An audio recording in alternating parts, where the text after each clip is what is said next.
Alrighty, good morning ladies and gentlemen. Welcome to the final day of the Mackay doubles. Coming to you live from Mackay Leisure Centre. The bowlers have had their 5 minutes warm up and they are into game number 1. On lanes 3 and 4 we have Connor Rains and Luke Doyle up against Jamie Kennedy and Dan Wilson. Team No Ability Billy, Tyson Jones and Frank Nusafora up against a man and his stoner in Adrian Mann and Steve Livingston. The Nusafora pairing of Angelo and Leighton, they're up against the Hinspeeders, Teresa and Emily. Chloe and her husband Matt Clegg are up against Jesse Ellis and Sean Dunn. David Hughes and Kyle Craven are up against Tony Hoffensets and Jordan McCahill. The way the format works today, it's 3 points for a win, 1 for a draw. After 9 games of match play, the top 3 teams will go through to a stepladder final. If there is a tie on points, then it will come down to total pinfall. If the pinfalls are also tied, it will then go to a 1-game roll-off. Kyle Craven seems to have picked up where he left off yesterday. He's cleaned through the first 3 frames. Tony Hoffensets with a double in frames 2 and 3. Jesse Ellis is trying to find his range early up this morning. He's going to strike open and a possible 9 spare. Chloe Clegg solid as ever, and husband Matt looking to strike as he steps up in the 3rd frame.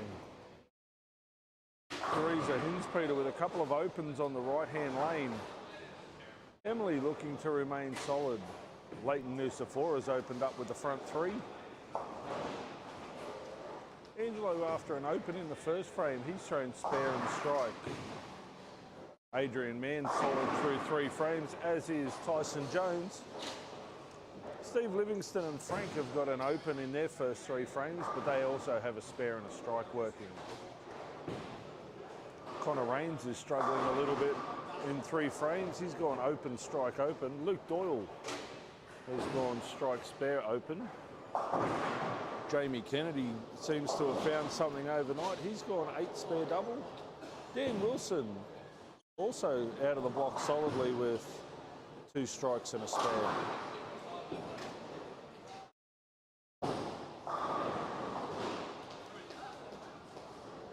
This condition is a 3-to-1 pattern. The bowlers yesterday found it a little bit tough, and you can tell by the scores that the carry was not ideal. As I say that, Tyson Jones throws a 5 count with an open. Adrian Mann lets fly, punches a pocket. He doubles up and puts the squeeze on Tyson Jones. Frank Nusafora will be looking to double up and give Steve Livingston a bit of a squeeze. Leighton Nusafora, after his first 3, he throws a 9 spare. Frank, aka the Screaming Seagull, he gets through that one nicely for a double.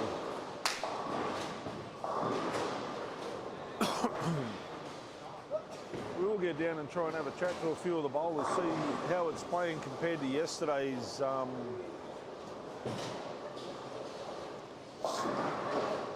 Dan Wilson with an interesting lever, 3-4-10 down on lane 3. That's something you don't see every day. Luke Doyle's gone urethane from the start. This could have a bit of an effect late in the day.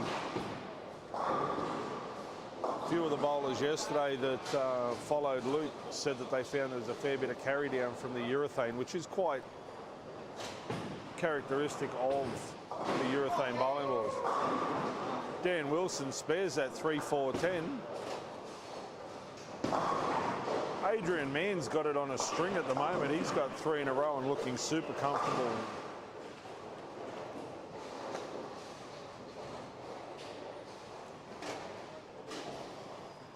How are they looking compared to yesterday? Is that on? Yeah. Yeah. I'm actually bowling where I finished yesterday. So I was going to say you're a lot tight, like you're a lot deeper from the start today than you were yesterday. Yeah, see, I worked out way too late. That's where I should have been. And I took the punt that it was going to work from the start. It was going to hold in that centre area. Okay. And it seems to be okay. I've noticed like Luke Doyle started with urethane, where he finished with urethane yesterday. Yep. And I've also noticed Sean Dunn isn't standing in front of the ball return like he was at the start of yesterday. So that's why I thought, are they playing a little bit longer than yesterday, or?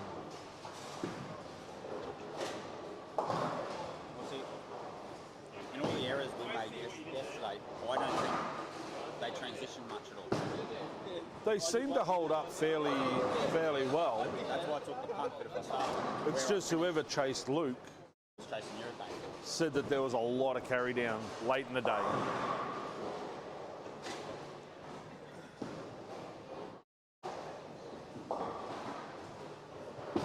Adrian Mann steps up, rips that one, punches the pocket. He's gone 4 in a row.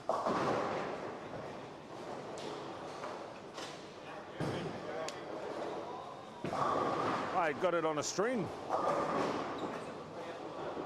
Oh.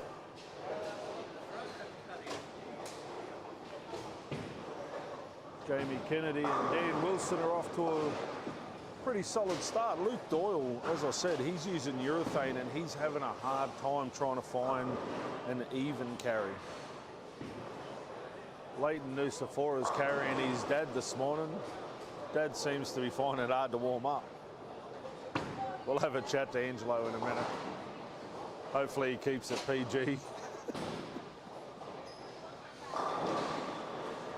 On 9. Ball on 9.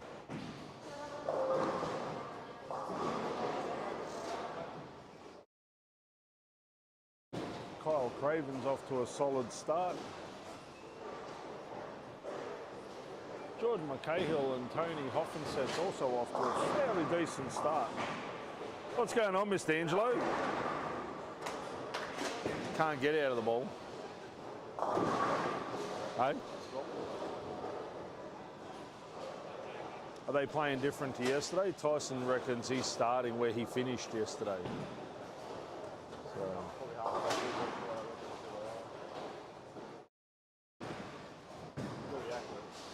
I don't know, the back end doesn't seem anywhere near as jumpy as yesterday though.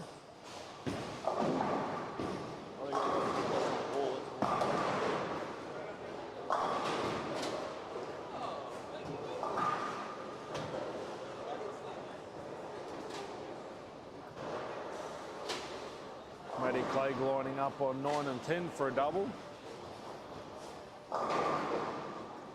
Oh, can't quite get the messenger to kick.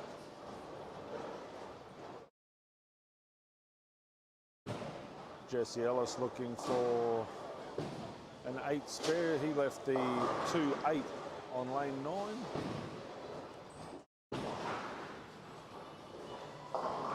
Nice cover there by Jesse. Jesse now holds a 6-pin lead over Chloe in the 6th frame. Chloe is working on a strike and Jesse's working on a spare, so that could close the gap fairly quickly. The strike here from Sean will give him a 17-pin lead over Matthew Clay.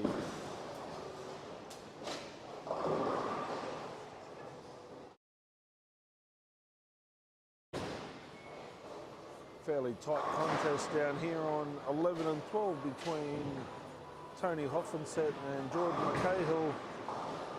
Husey and Kyle Craven, also known as the Beard Bros. There's only 17 pins between the two teams in this game. Husey lets rip, jams a 4-9 out of the pocket. That's the unfortunate byproduct of the two-handed release. The ball does come in a little bit harder behind the head pin. Doesn't quite kick out the 9, especially with the crisp back ends. Does make life a little bit more difficult for the two-handers. They have to be pretty spot on with where and how they throw the ball. We will see as the oil does carry down a little bit, that carry will actually step up. Adrian Mann, after his 4 in a row down on 5 and 6, throws a very uncharacteristic 8 miss. Steve Livingston's gone through the nose, tried to peel him open. Frank Nucifora is solid through 7 frames. Connor Rains uncharacteristically struggling early in this final day.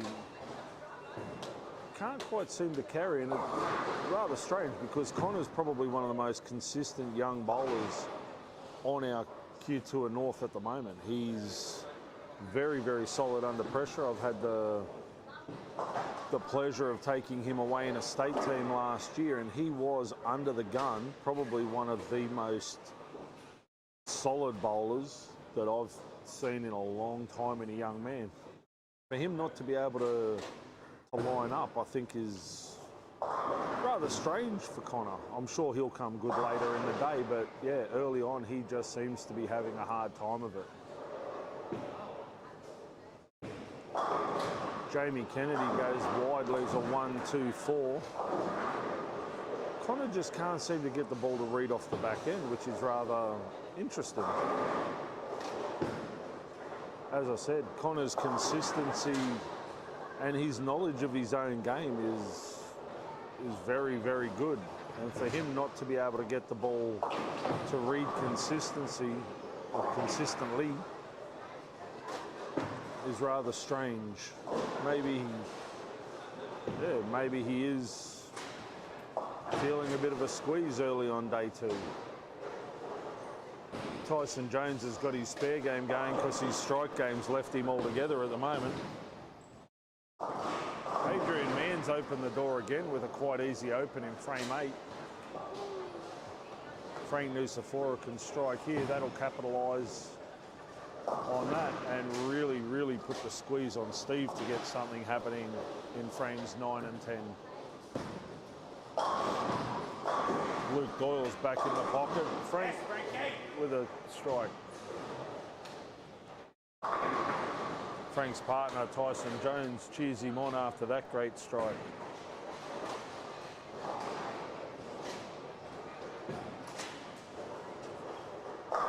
Livo punches the pocket. He's keeping them honest. There's only 3 pins between the two teams. This is going to come down to the wire. This will be a crackerjack game to watch.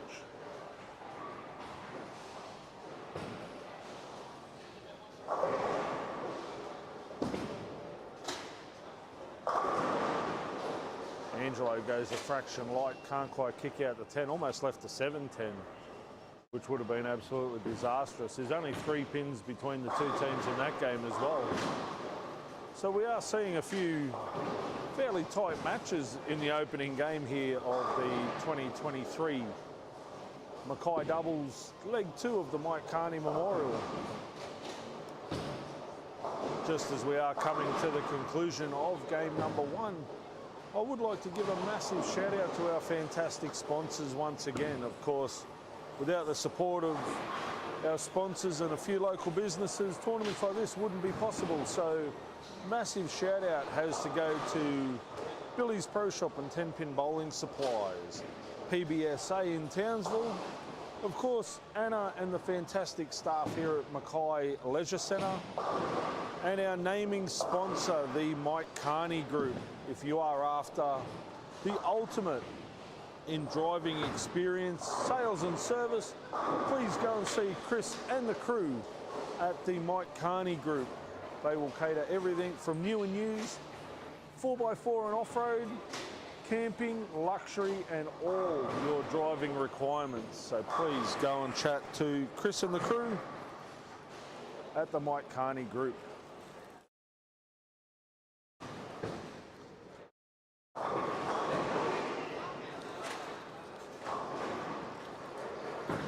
We are getting to the business end of game number 1.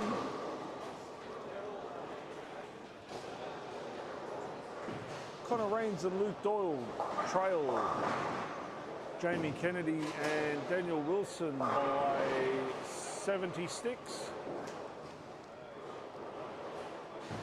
It's all square between Tyson Jones, Frank Nusafora, Adrian Mann and Stephen Livingston, so that game's going to be a pretty exciting finish on 5 and 6. Angelo Nusafora and his son Leighton, they are just 11 pins behind Teresa and Emily Hinspeter.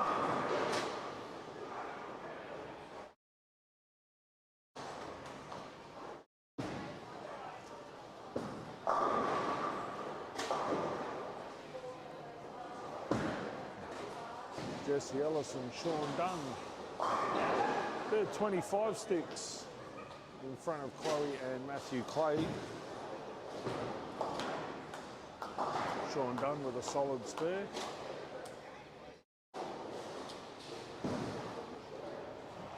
David Hughes and Kyle Craven are just 1 pin. Oh, sorry, they are 29 pins behind Tony and Jordan McCahill. Tony Hoffenset's got it on a string in the 10th frame. He's thrown the first, looking comfortable.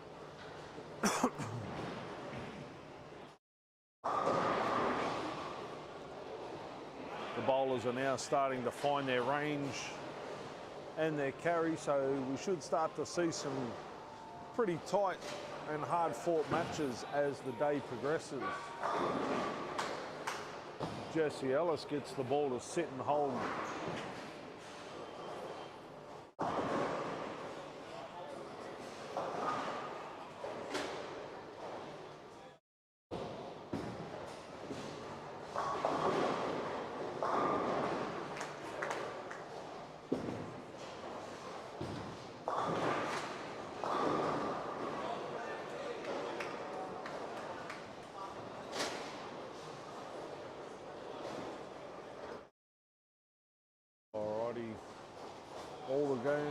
All the teams are into their 10th frame.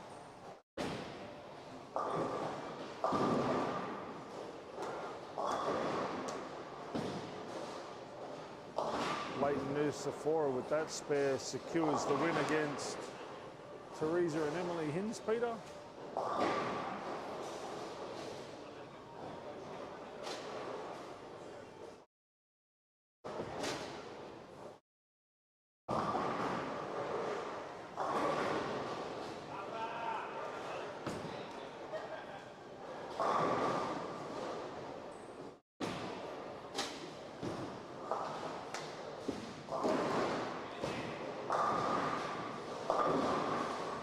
Leighton Nusafora finishes with a strike at a 203. That gives them 369 with the win over Teresa and Emily Hinspeter with 362.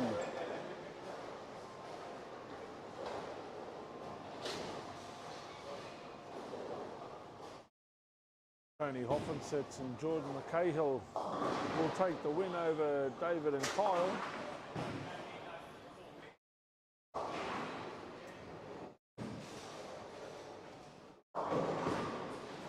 Connor Raines and Luke Doyle with 310. They'll go down to Jamie Kennedy and Dan Wilson.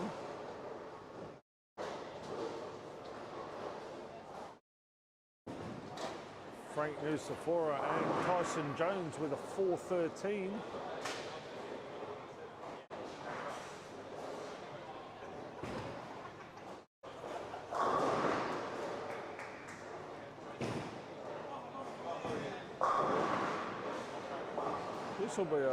This will be a pretty tight match.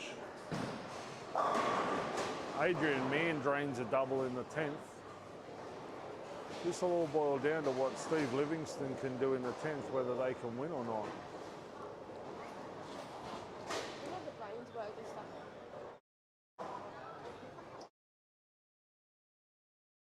389 for Jamie, and Daniel defeats Connor and Luke with a 310.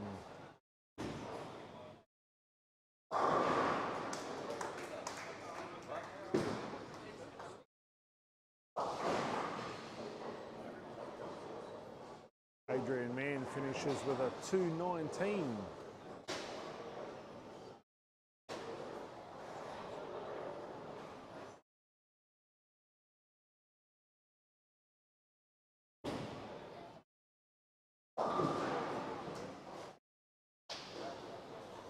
.380 for Jesse Ellis and Sean Dunn. 388. That 8 pins of Chloe Clay came in handy that time.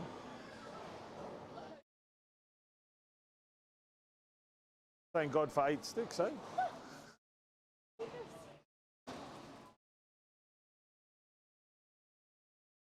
Wow. The 8-pin handicap that the girls get saved the Chloe and Matt Clegg that time.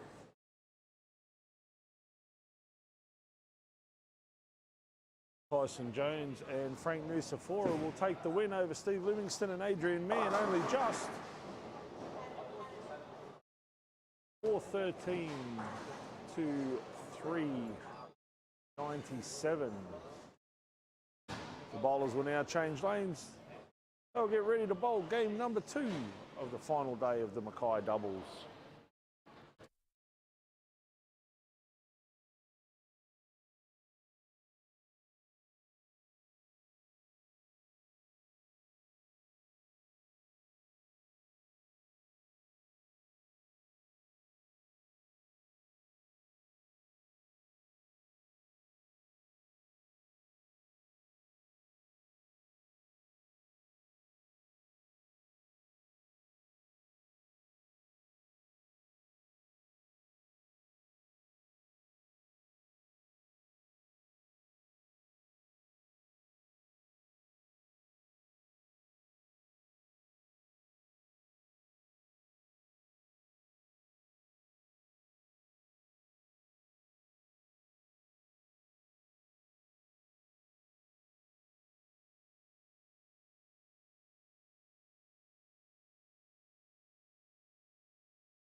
Alrighty, game number 2 is underway. We're trying to sort out the point system in the computer scoring.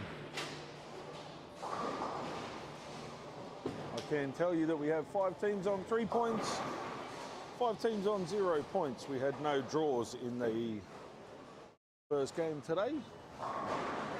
We will make our way down and see. Ooh, on 3 and 4. We have Team Clegg opened up with a double against Tyson Jones and Frank Nusafora with a 9 spare strike and a strike 9 spare. Chloe Clegg drills the pocket for a solid 10.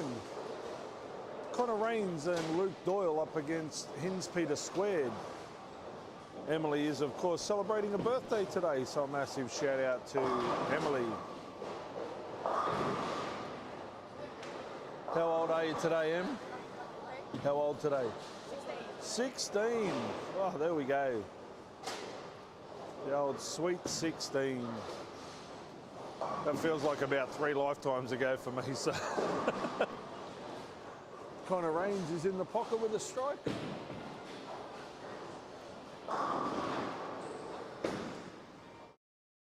Jamie Kennedy with a double.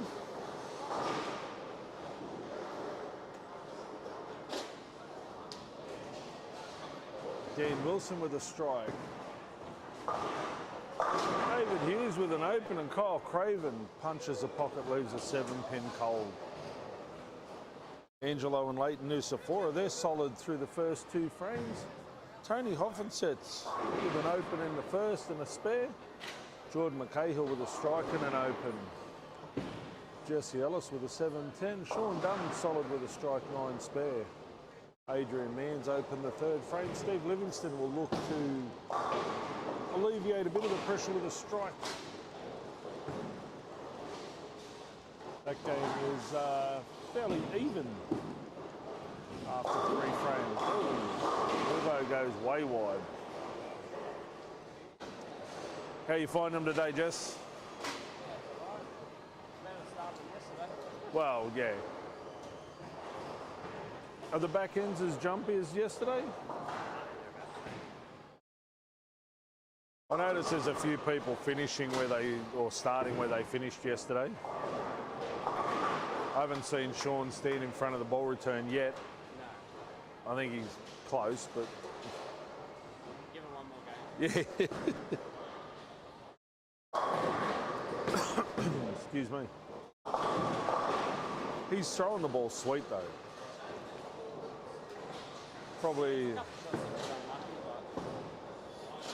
I don't know, he just seems really relaxed with how he's executing the shot, so maybe a bit comfortable coming home, I don't know.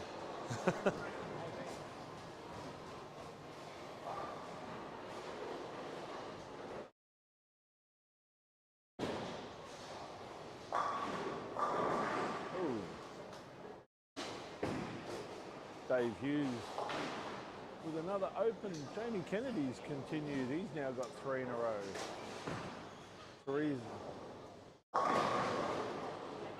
Oh, Connor can't quite get the messenger to happen. Tyson Jones misses the Tyson Jones carry. Can't get the 10 to fall that time.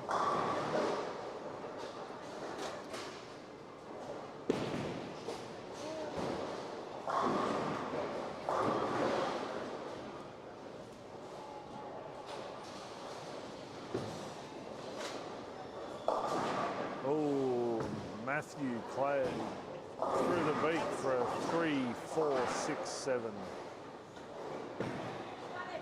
Just because you're a coach doesn't make you an exam day. Frank Nusafora will be looking for a double against Matt Clay. Tyson's 2 pins in front of his daughter. Emily gets a good break, tripping the 5. Oh, Huey can't quite kick out the 4-7. Dan Wilson's following his partner. He's got 2 in a row. Jamie Kennedy's got 3 in a row. Frank Nusafora goes through the nose and carries. You have got to be cracking jokes. I'm not going to change that score. You'd take it at Colours. You'd take it in Hobart. Yes, I would.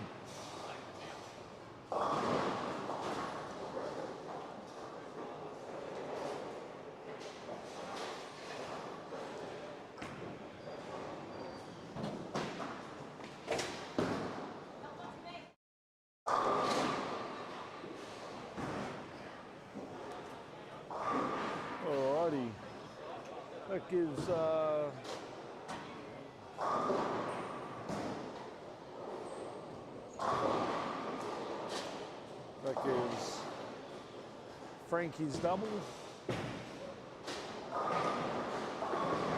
Connor Rain's still having a hard time trying to find the pocket, and that's... We'll try to have a chat and just see what's going on, because, as I said, Connor is one of the most consistent players I've seen in a long time. And for him not to be able to find his range and hit the pocket is just... Yeah, just not right. So...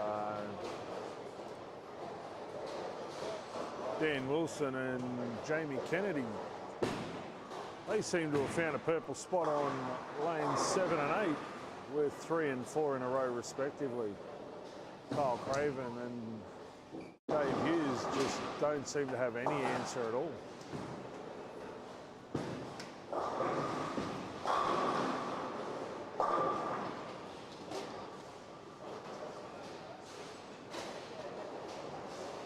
Tyson Jones has opened the door a fraction with an open.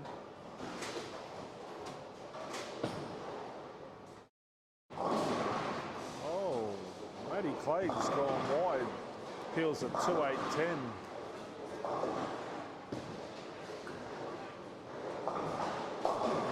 Luke Doyle goes through the nose for a 4.6. Nucifora got through that nicely, rings a 7. Still a makeable spare.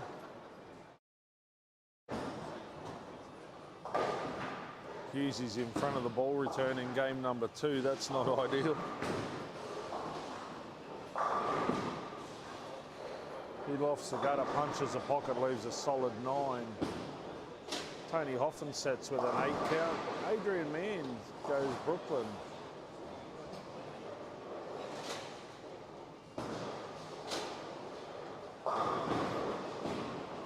5 in a row for Jamie Kennedy. Angelo Nucifora with a strike. Jesse Ellis can't quite kick the 10 out, so he's left the open there.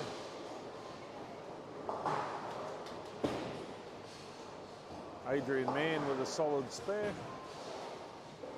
They're in a pretty tight tussle, those two teams down on 11 and 12. Leighton Nucifora looking for a double. He winds that one up, punches a pocket, can't kick out the 10. Only a handful of pins separating those two as well. The only one that's really got a clear gap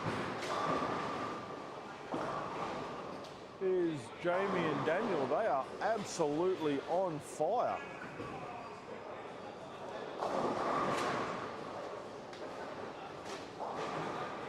Oh, Chloe Clay can't quite kick out the spare. She's left the 3, 4, 6, 7, 10.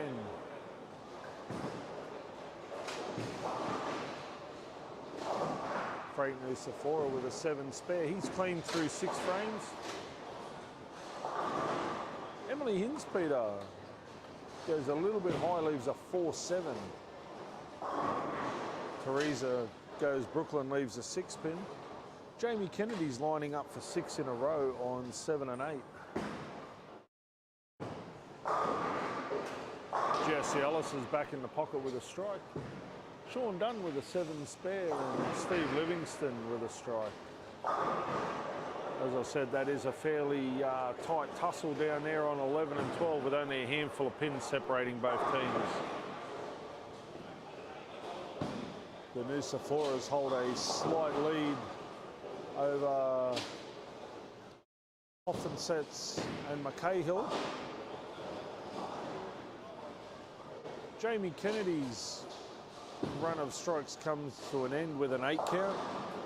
Angelo goes through the nose on lane number 9, leaves a 3, 6, 9, 10.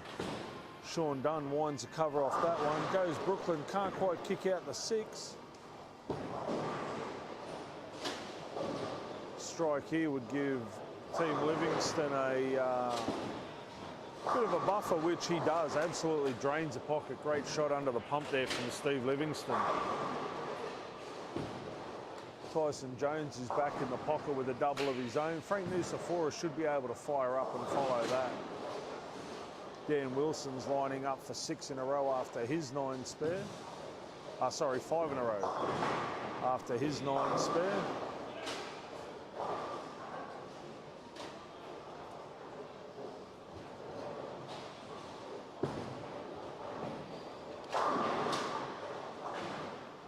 Leighton Nucifora with a strike after his open.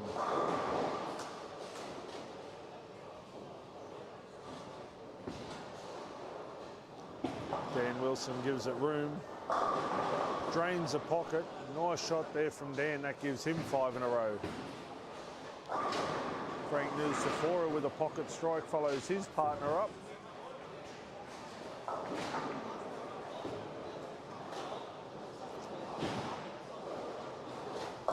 Matty Clegg's made a ball change, leaves a 3-4-6-7.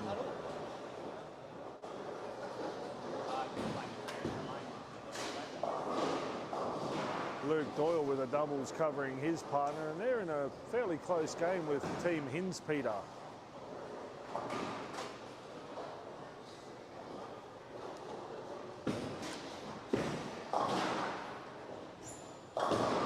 Teresa Hinspeter can't kick the 9 out of a Brooklyn shot. She'll go back and hopefully make that spare and keep the pressure on young Connor Rains. The team of Kennedy and Wilson are absolutely on fire. Not even a bucket of water could put those two out at the moment. Jamie Kennedy's gone for the Frank Nucifora pocket on the left. Can't quite kick out the 5 as Tyson Jones punches 3 in a row. Maybe that open frame by Tyson was enough to spark a little bit of fury, and he's absolutely drilling it at the moment. Chloe Clegg, solid as ever, punches a pocket, leaves a solid 10. A little bit of frustration starting to show on Chloe.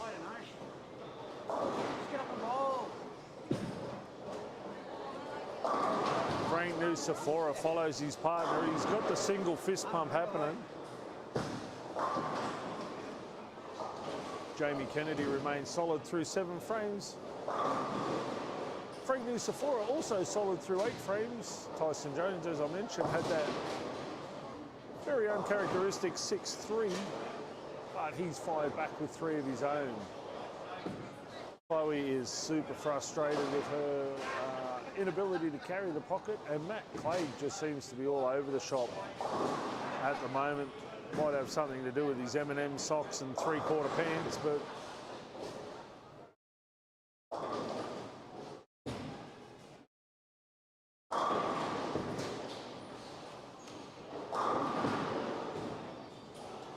Matt gets that one wide, lives at 2-8-10. He's all over the place.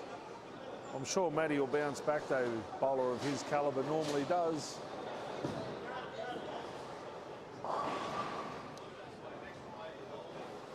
Morning, gentlemen. How are you? Living the dream. Who are you talking to? You. Alrighty, Jamie Kennedy looking to get back in the pocket and back on the carry. Dan Wilson with 6 in a row. Team Nucifora look to have a slender lead over Team Retirement. Adrian Mann and Steve Livingston look to have a slender lead over Jesse Ellis and Sean Dunn.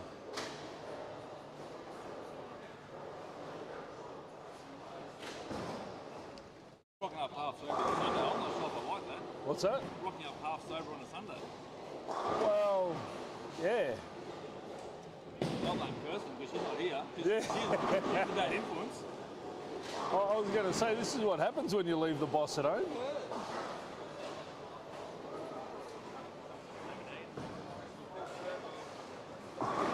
Full set on 8. Sophie, full set on 8.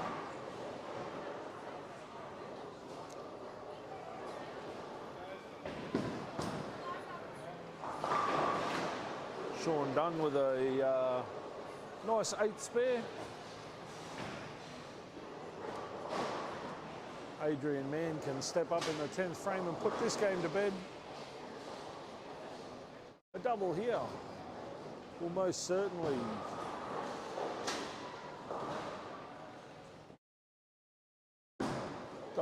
definitely put the squeeze on.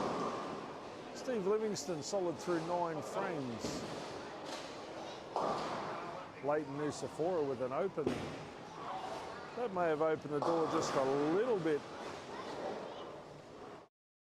Only 6 pins separating those two teams on 9 and 10.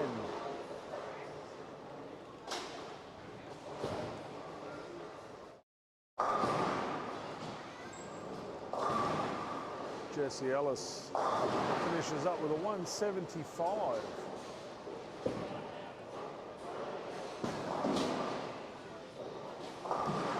Adrian Mann with a solid spare.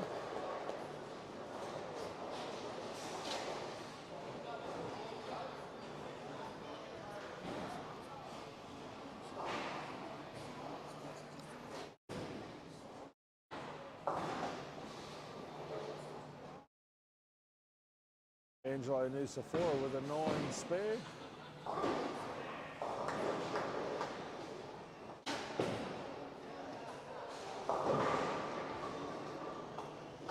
Sean Dunn with a strike. He can finish with a possible 191.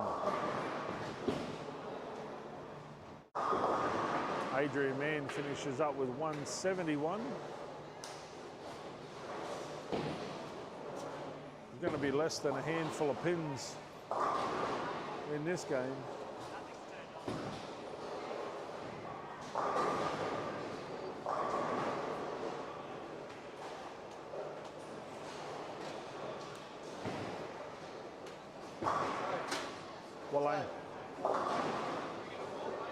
Wallane. Ball on. Yeah, ball on 9.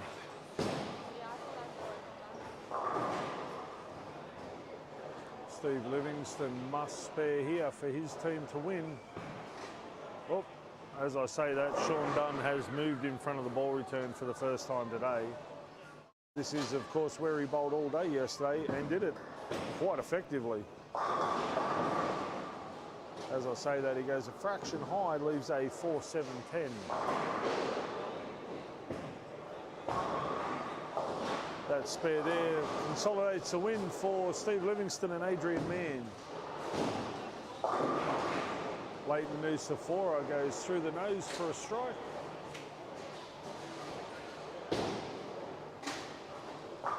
Is it going to be enough, though, to see Team Nusafora come away with the win?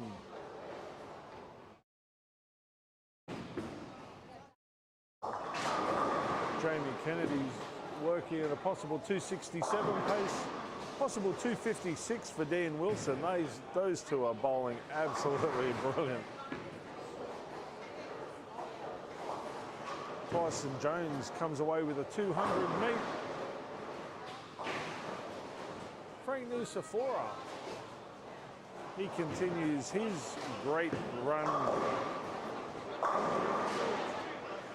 as we see Team Connor Raines, Luke Doyle defeat Team Hinspeter squared. Frank can finish with a possible 214.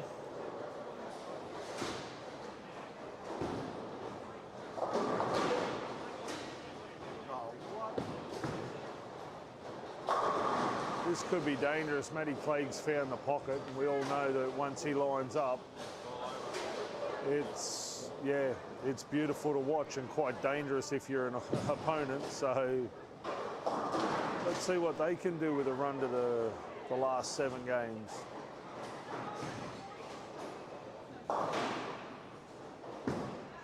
The No Ability Billies finished with 411. They've defeated Team Glue with 364. Oh, sorry, 372.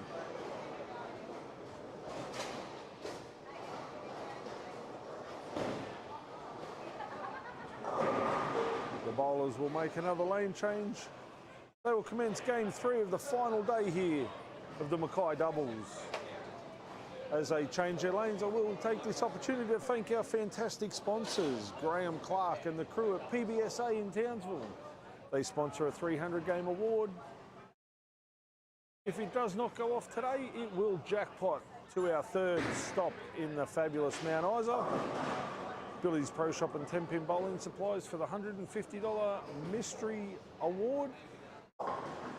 This stop, it will go to a mystery team, not a bowler.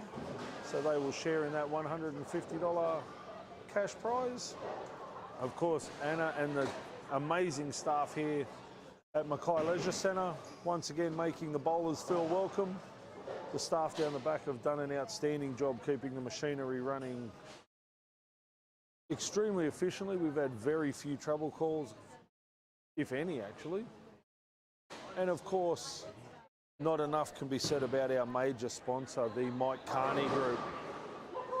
If you are after any sort of driving experience, from new and used cars, luxury, 4x4 and off-road, as well as all your camping supplies, please go and see Chris and the crew at the Mike Carney Group. They will be more than happy to service all your driving requirements.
Alrighty, game number 3 is underway. Teresa Hinspeter up against Chloe Clegg. Emily Hinspeter up against Maddie Clegg. Jamie Kennedy's picked up where he's left off last game. Dan Wilson drops an absolute hand grenade, can't kick the 9. Matty Clegg showing us how it's done. Through the beak, peel him open like a banana. Great shot, Matt. Matty, super carry. Emily Hinspeter also with a strike. Frank Nusafora stepping up. This should be the match of this round right here on lanes 9 and 10. Both teams are in great form.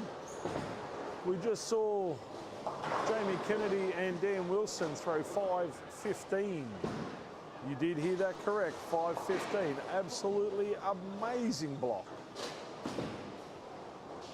Frank got that one a little left, trips the 6. Anybody tells me there's no shot on the left, you're dreaming.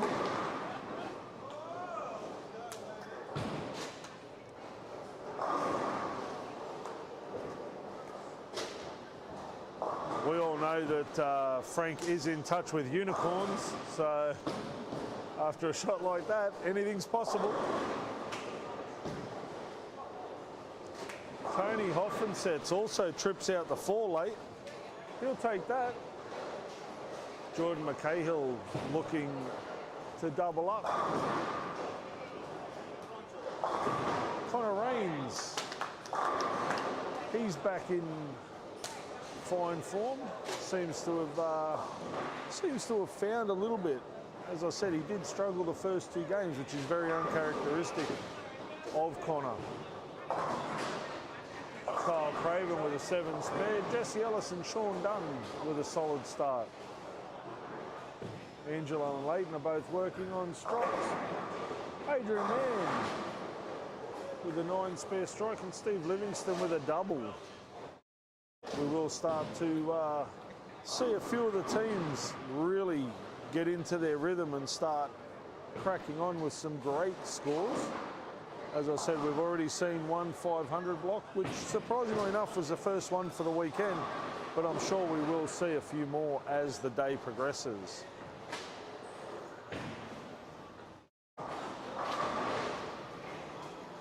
Matthew Clegg has opened up with a double. Emily Hinspeter with a strike 8 spare. Dan Wilson has left the door slightly open for Frank Nusafora if he's good enough to hit the pocket and carry.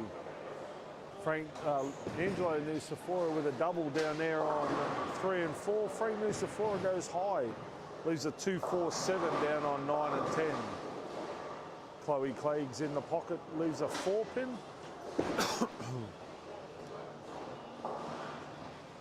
Teresa Hinspeter solid through 3 frames.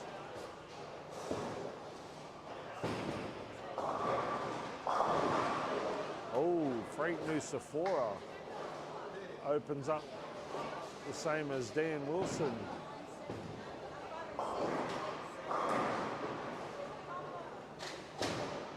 Tony Hoffensets takes 2 out of his 7 split. Emily Hinspeter with a strike.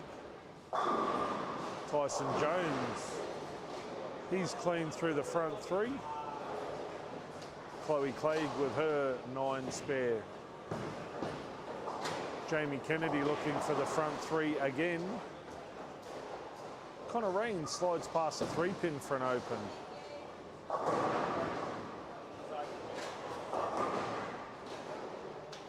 Jamie Kennedy does in fact throw the front 3.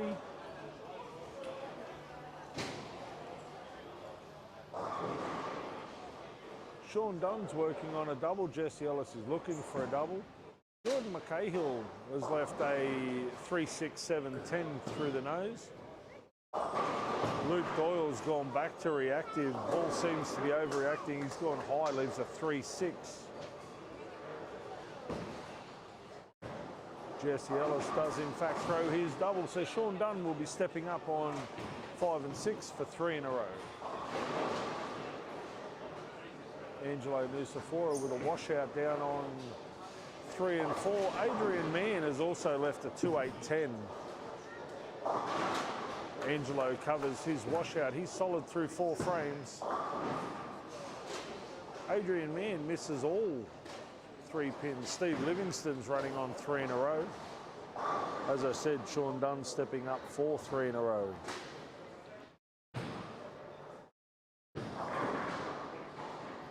Sean goes a fraction light. He does spray all the pins off the deck, and he is 3 in a row. Connor Raines is back in the pocket after his slide through open. Tony Hoffensets goes high, leaves a 3-10. Frank Nucifora has left a 2-4-8. Dan Wilson with a 7 spare. Teresa Hinspeter misses her 7 count. Way wide.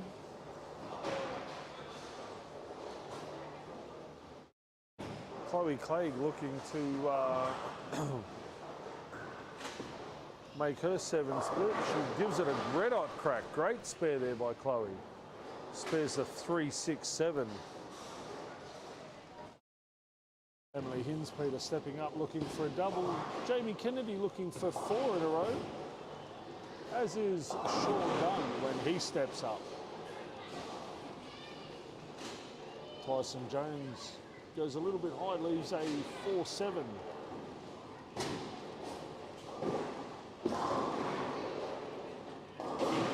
Matt Clegg's gone back to the Gold Sun Storm. He's left a 6-7-10. Jamie Kennedy can't kick out the 4 as he goes a fraction high. Tyson Jones with a very solid make of his 4-7. Jordan McCahill goes light, leaves a 2-pin. Emily Hinspeter spares her 4-pin and she's square through 4 frames.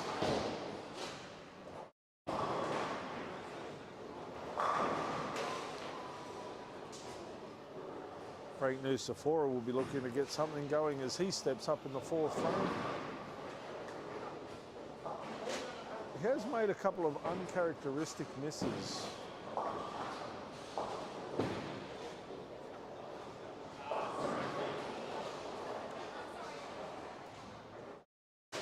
Jesse Ellis with 3 in a row. Sean Dunn stepping up for a possible 4 in a row.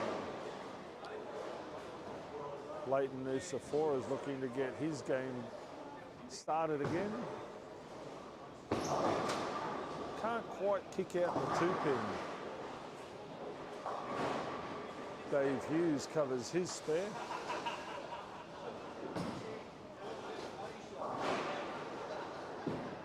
Frank Nucifora spares his 8 count.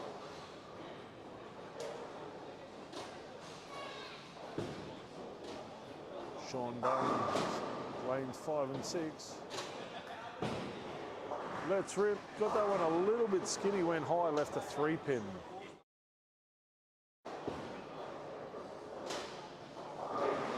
Connor Raines with a 7 spare. Leighton Nucifora with his 9 spare. Kyle Craven winds one up. He makes his strike. He's solid through 4 frames as well.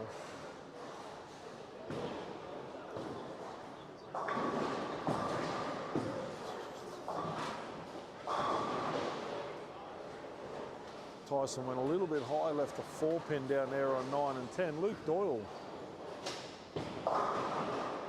He's gone high, leaves a 3-pin. He's throwing the ball all right. I just think he's playing A, the wrong ball, and B, the wrong line. He's trying to play way too tight with reactors. Looks like he's actually trying to overthrow the shot. Tyson Jones makes his 9 spare. He's solid through 5 frames.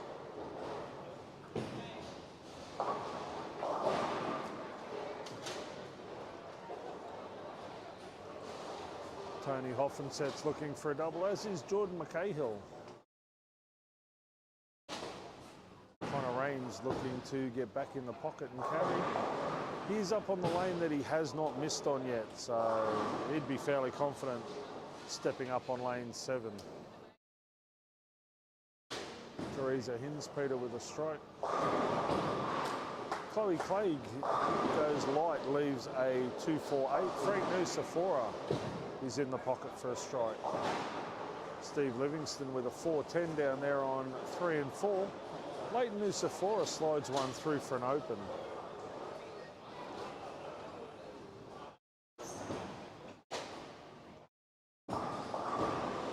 Dave Hughes misses his 310. Connor Rains trips the 4 and Dan Wilson in the pocket for a double.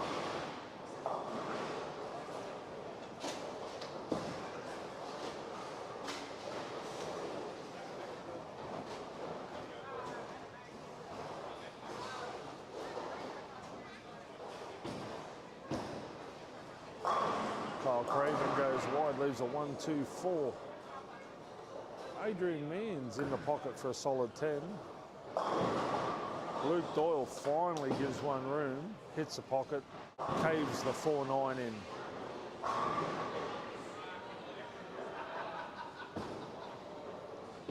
Jamie Kennedy leaves a 4-pit. Jordan McCahill goes high, leaves a 4-7. Adrian Mann makes his spare as Angelo Nusifora steps up to spare his 10-pin.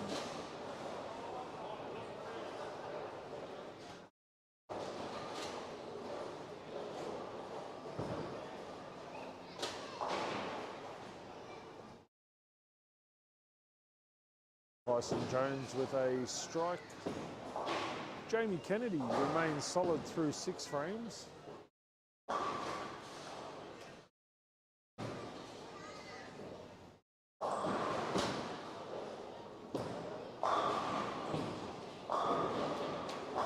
Frank Nusifora punches a pocket, leaves a 7-pin. Leighton Nusifora is in the pocket for a strike. Teresa Hinspeter goes wide, leaves a 1-2-4-7. Dave Hughes can't quite kick out the 4. Chloe Clegg, she hits the pocket for a strike.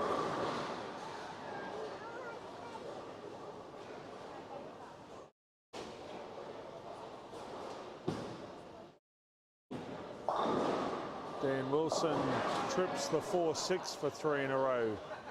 That really impresses Frank Nusifora. You could tell by the look on his face. Teresa Hinspeter with a nice 6 spare. Matty Clegg looking to strike as he steps up. Frank Nusifora makes his spare, as does Dave Hughes.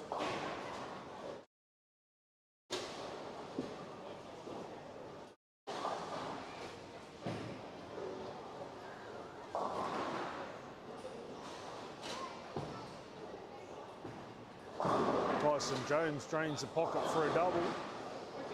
That puts a little bit of squeeze back on Jamie Kennedy. Frank Nusifora just needs to try and stay clear and hope that Dan Wilson somewhere along the line doesn't carry. Jamie Kennedy goes a little bit high, leaves a 3-pin. Angelo Nusifora with a 5 count takes the front 3. Frank Nusifora, he's draining the pocket. He's not throwing bad shots, he's just not carrying. First he leaves a solid 7, doesn't even rock. That shot there he throws half the deck at the 10-pin, doesn't even rock. He's got to be asking himself some questions. Jamie Kennedy solid through 7.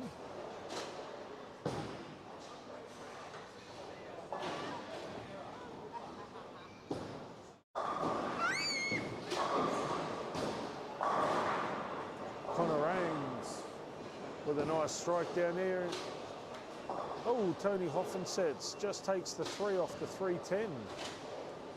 That could open things up for Team Rains and Doyle. Jesse Ellis, that gives him 6 in a row. Dan Wilson's just got it on a string. He can't miss at the moment. That will probably be enough to see Kennedy and Wilson defeat Jones and Nusifora.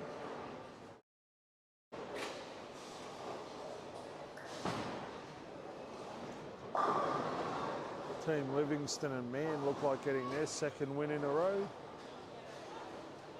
Sean Dunn and Jesse Ellis have a commanding lead over David Hughes and Kyle Craven.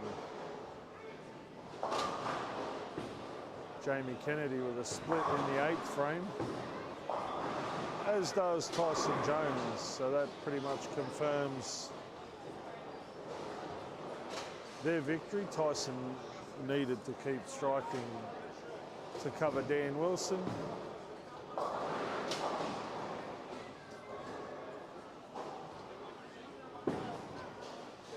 Angelo Nusafora with an 8 spare.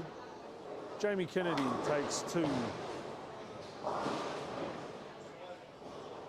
Tyson Jones went the power approach for his 7 split, couldn't quite kick it out.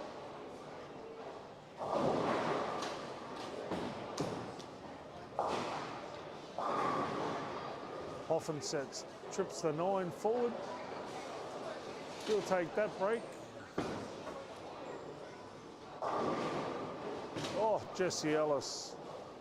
Messenger finishes a fraction short at the base of the 4. His run of strikes comes to an end, but he has a 77, he has an 88 pin lead over Dave Hughes. Frank Nusafora comes back to the party with a strike.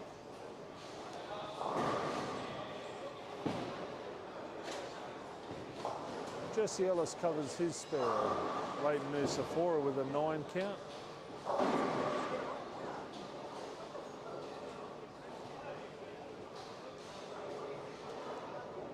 Dan Wilson just continues to chug along, dropping bombs.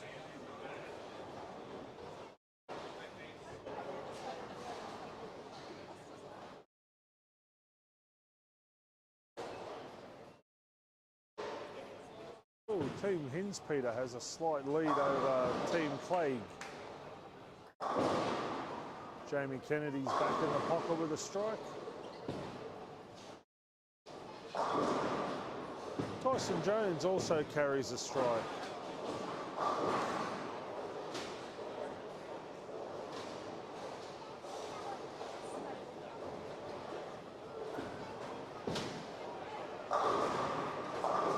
Luke Doyle with 4 in a row. He seems to have found the pocket. Morning, Miss Kim.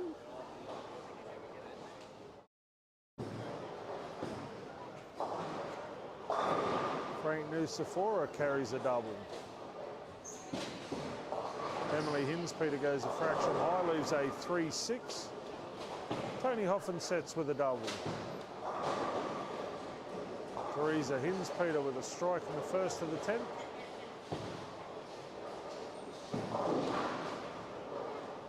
Dan Wilson's run comes to an end with a 2-8-10. Connor Raines with a strike first ball of the 10th.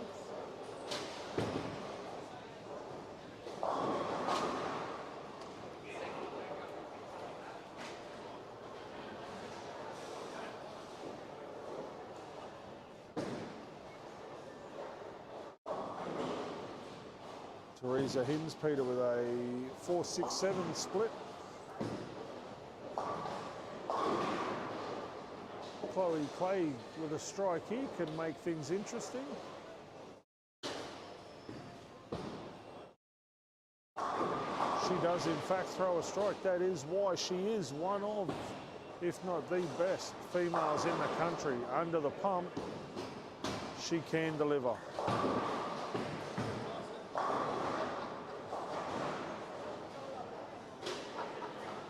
That open frame there gives Teresa Hinspeter a 180.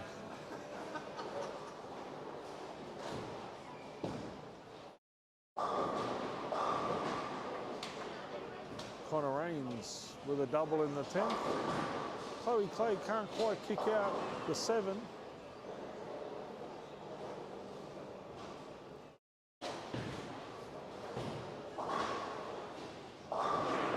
Full of pins in this game down here on 11 and 12 between Team Hinspeter and Team Clegg. This is somewhat interesting.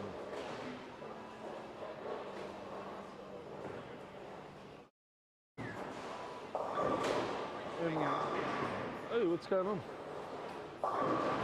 Lisa's just started work. She's going to be here all day. Yeah.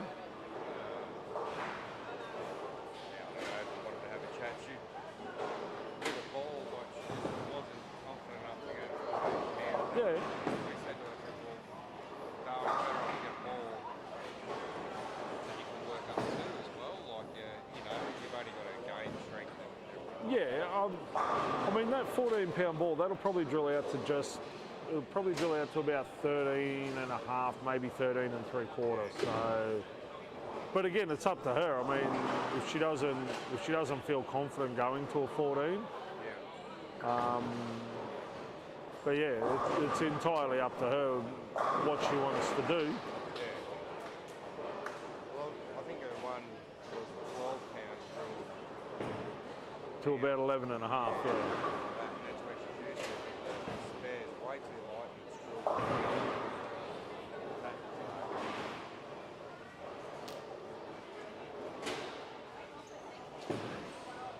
Yeah, well, when this is done, we'll have a quick chat and see what she wants to do. Yeah, that's easy done. She'll be around here. You just said. I'm going to duck off. All right, I'll have a chat to her and we'll go from there. Seems to be going pretty good. Yeah, there's been some huge scores thrown. Yeah, Jamie and Dan threw 500 last block. Jesse and Sean look like throwing probably 470 this block. So some big scores. Tyson and Frank have been pretty good. They've won the first two.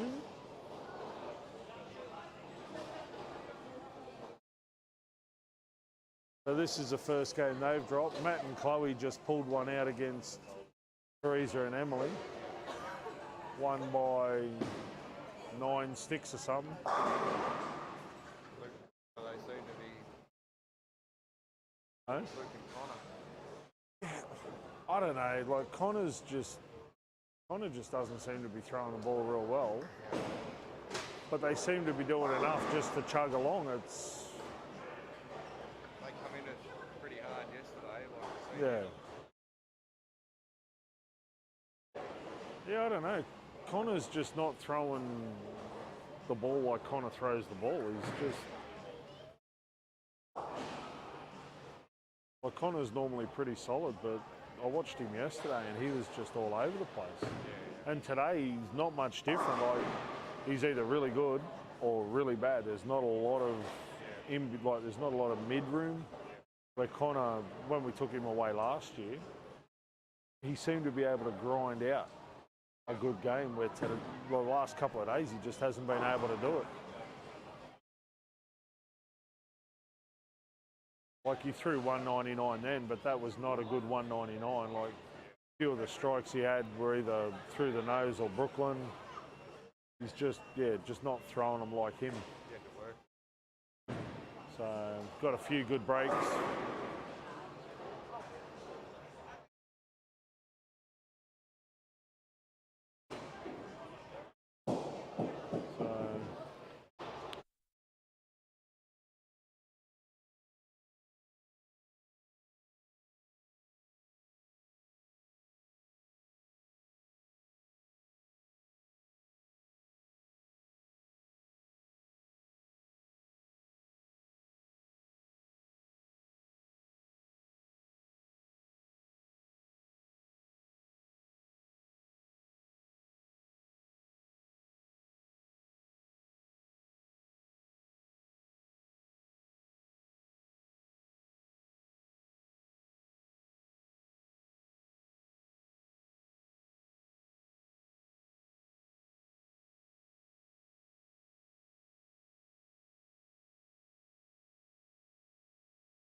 Alrighty, for those of you following along at home, we have an updated points after 3 games.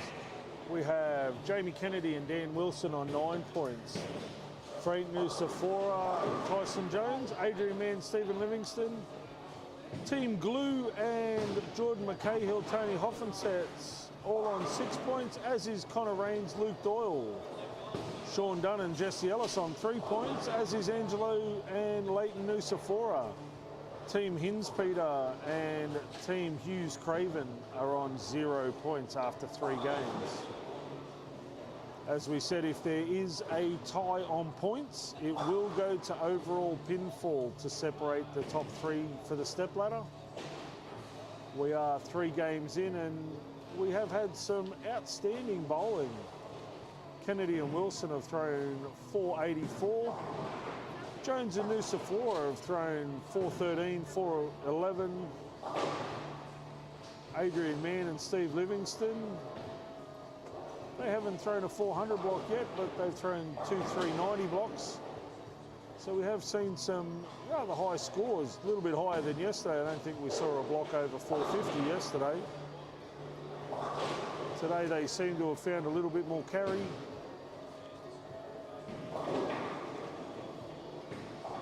We have seen a couple of fairly lucky carries. Dan Wilson's probably had the carry of the day so far, gone through the nose and peeled the big 4 forward. That made Frank Nusafora's day. Saw Jamie Kennedy also go Brooklyn and apologise rather vehemently to Tyson Jones in the last match. So there have been some rather iffy carries, but that's the luck of bowling, I guess.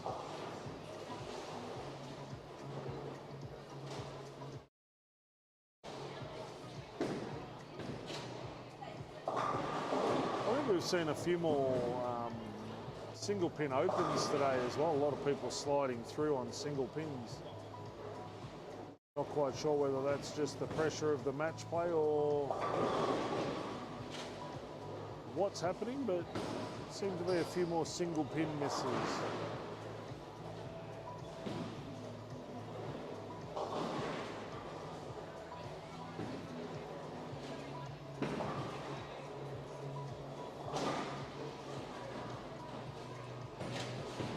Jamie Kennedy spares the 310 down there on 11 and 12.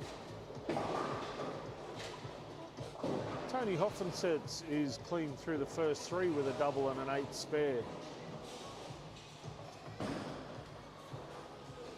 Oop. Jordan McCahill looking for a double.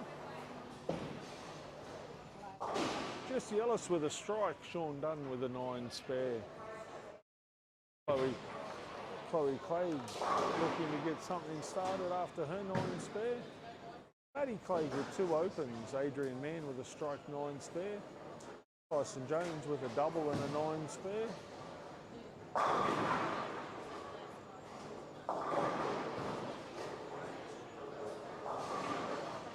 Connor Rains and Luke Doyle are up against David Hughes and Kyle Craven.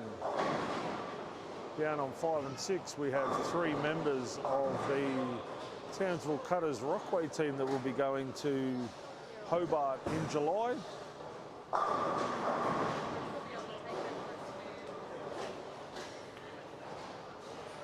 Tyson Jones with a strike in the 4th frame. Angelo Nusafora with a spare in the 4th frame.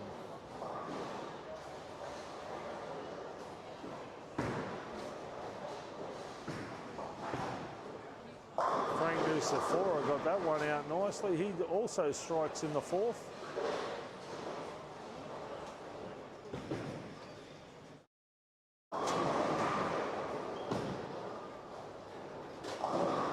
Sephora goes light with the carry. Luke Doyle with a double. Connor Rains leaves a 210 down there on lane number 3. Stephen Livingston with a 9. Matty Clegg with a 310. He's looking for his first closed frame of game number 4. Teresa Hinspeter goes light Brooklyn. Matty Clegg makes his spare as Angelo Nucifora strikes on lane number 5. Steve Livingston with a nice 9 spare. Emily Hinspeter looking to spare her first frame.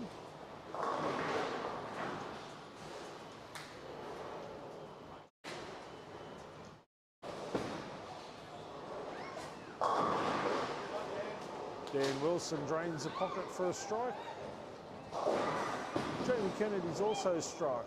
Tony Hoffman sets his solid through 4. Jordan McCahill, that's the second time he's missed a head pin left.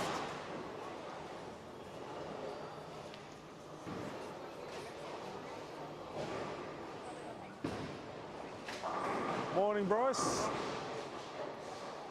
Tyson Jones with a 9 spare. Chloe Clegg with a double.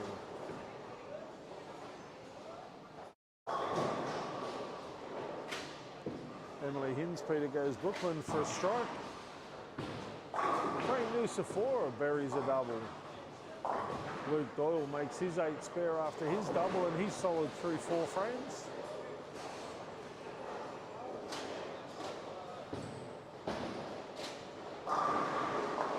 Nice strike there by Matty Clegg.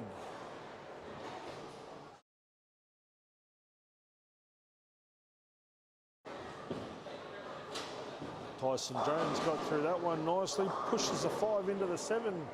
That gives him a strike in frame number 6.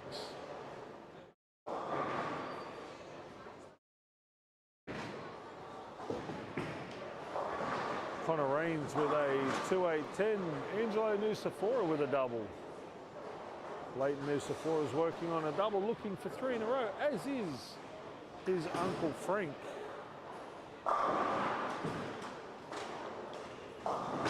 Oh, Frank leaves a left-hander's Greek church, the 4-6-7-8-10.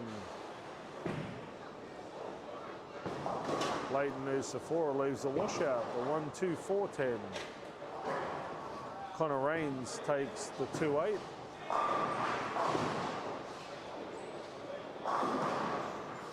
Jesse Ellis with a double.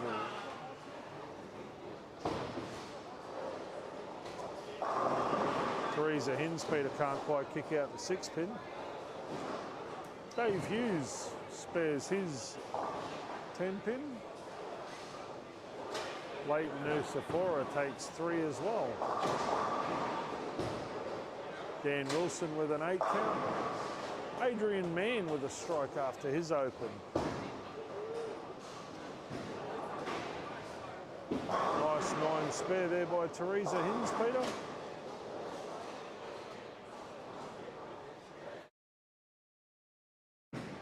Angelo Nucifora with an 8 count. Tyson Jones kicks it for a double. Things are all square between Leighton and Frank with 97 apiece in the 6th frame. Luke Doyle solid through 5 frames. As I said, he's gone back to the reactive ball. Not quite sure why. The urethane seemed to roll up quite nicely. Maybe it's a bit of a carry situation for Luke. Steve Livingston solid as a rock as he strikes in frame number 5. Much better shot from Frank Nucifora. Got through that one a lot better, just overreacted a fraction.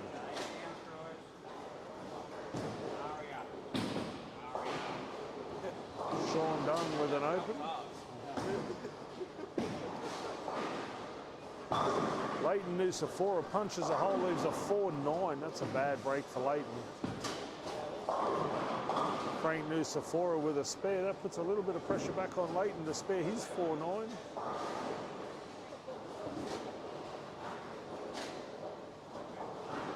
Frank's gone to the front of the players area. He needs a little bit of time to himself just to think about what adjustments need to be made so he can get back into the pocket.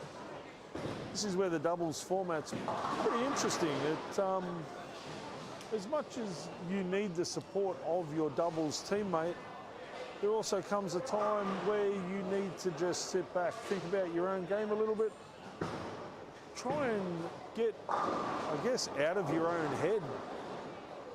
A lot of times you feel the pressure of not only what's happening on the lanes, but you've also got a partner to rely on. Am I letting them down? There's a lot of things to consider when bowling doubles and teams, and I think this highlights all the characteristics of multiplayer bowling.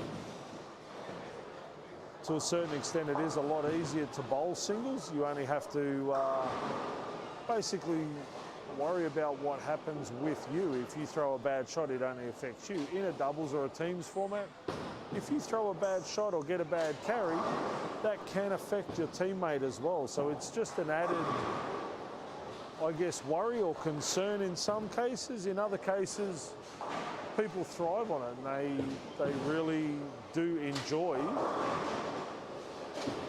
the idea of having a teammate. You will see, I'll say, some of the more notable doubles combinations: Jesse Ellis and Sean Dunn, Tyson Jones, Frank Nucifora, Angelo and Leighton. They have a tendency to feed off one another. If one opens, the other one will strike and cover. If they're both on a string, they will feed off that positive energy, and that string will continue. We saw that with Jamie Kennedy and Dan Wilson when they shot the 486 block. They rode the wave of positive emotion. It was really, really good to watch. It was only one bad shot from Jamie Kennedy where he left the 2-8-10. Otherwise, that could have easily been a mid-500 block and doing it comfortably.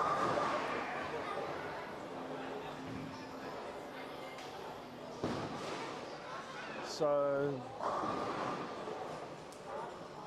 talking to the bowlers over the course of the weekend and at dinner last night, a lot of the bowlers are very, very keen for the doubles style format. They enjoy being able to A, pick who they bowl with, B, being able to compete with a friend or family member. So I dare say we will see a doubles format in the Q2 North again next year, whether it's here in Mackay or at one of the other fantastic tour stops is yet to be determined, but I definitely think we will see another doubles format.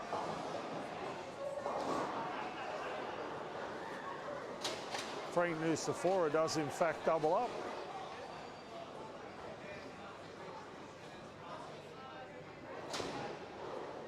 Leighton Nucifora with 2 spares. Angelo working on a strike in the 9th frame.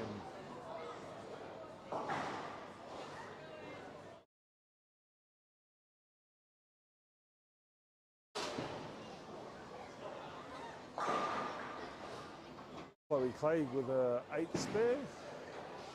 Steve Livingston looking to strike. Angelo Nucifora doubles up. Oh, sorry, pole's in the way. Hit the pocket, left a solid 9 pin. Sean Dunn with a strike in frame number 5.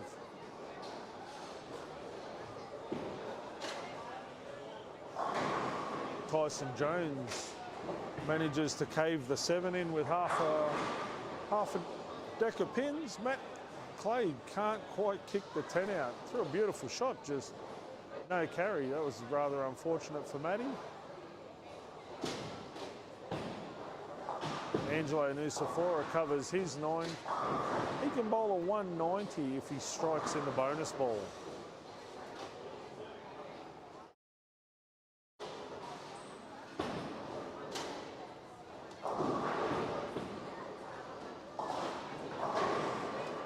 Solid spare there by Matt. Tyson Jones trips out the 5-7-10 for his double in the 10. He can bowl 237.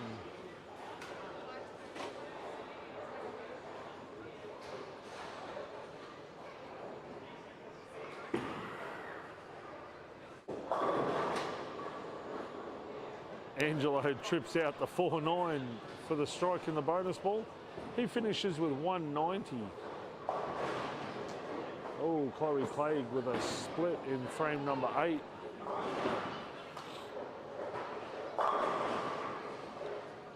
237 for Tyson Jones. Great game.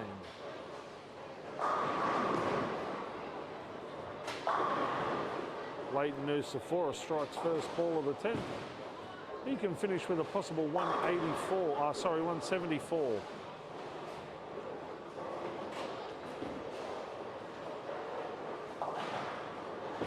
Chloe takes 2 out of her 7 split. Frank Nusafora goes Brooklyn for 3 in a row. He can bowl a possible 207, giving his team a 444.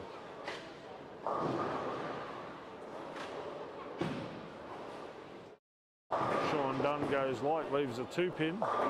Steve Livingston goes Brooklyn for the double. Adrian Mann also with a double.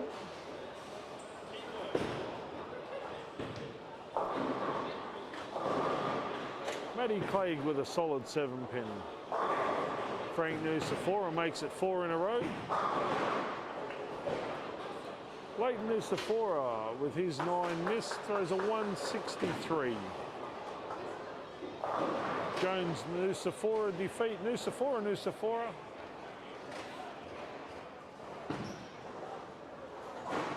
Solid spare there by Matty Clegg.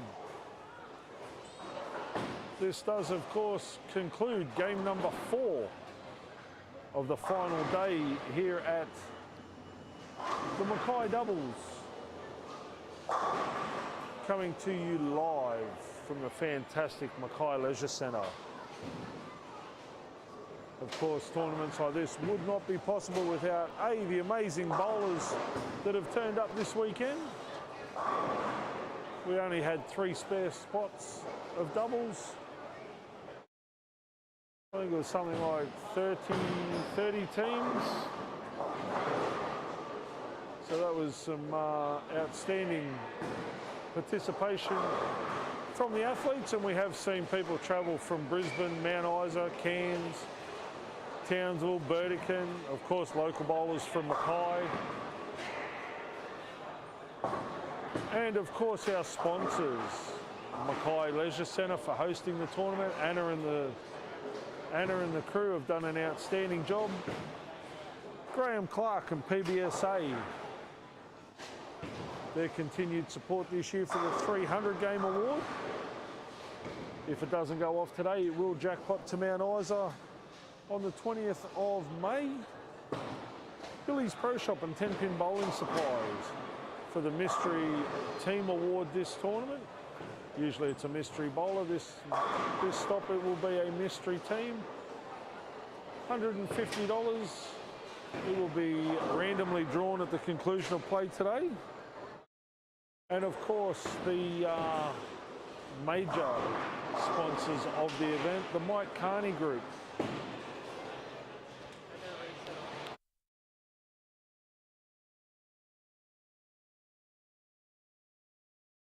For all your driving requirements, please go and see Chris and the crew at the Mike Carney Group. Everything from 4x4 off-road camping, new and used, through to luxury and prestige driving. Go and see Chris Carney and the group at the Mike Carney Group in Townsville.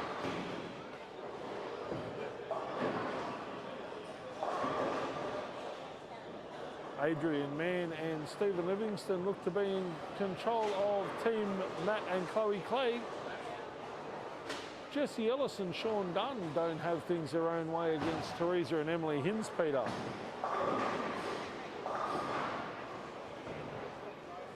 Tony Hoffensett and Jordan McCahill look to be too good for Jamie and Daniel. We will be back with Game 5 in just a few moments.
Alrighty, game number 5 is underway.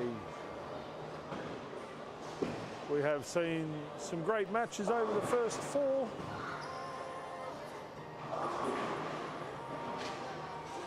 In first position on 9 points, we have Connor Rains and Luke Doyle. They've come out of nowhere. Jamie Kennedy and Dan Wilson also on 9 points. Team Jones Nusafora on 9 points. Adrian Mann and Steve Livingston also on 9 points.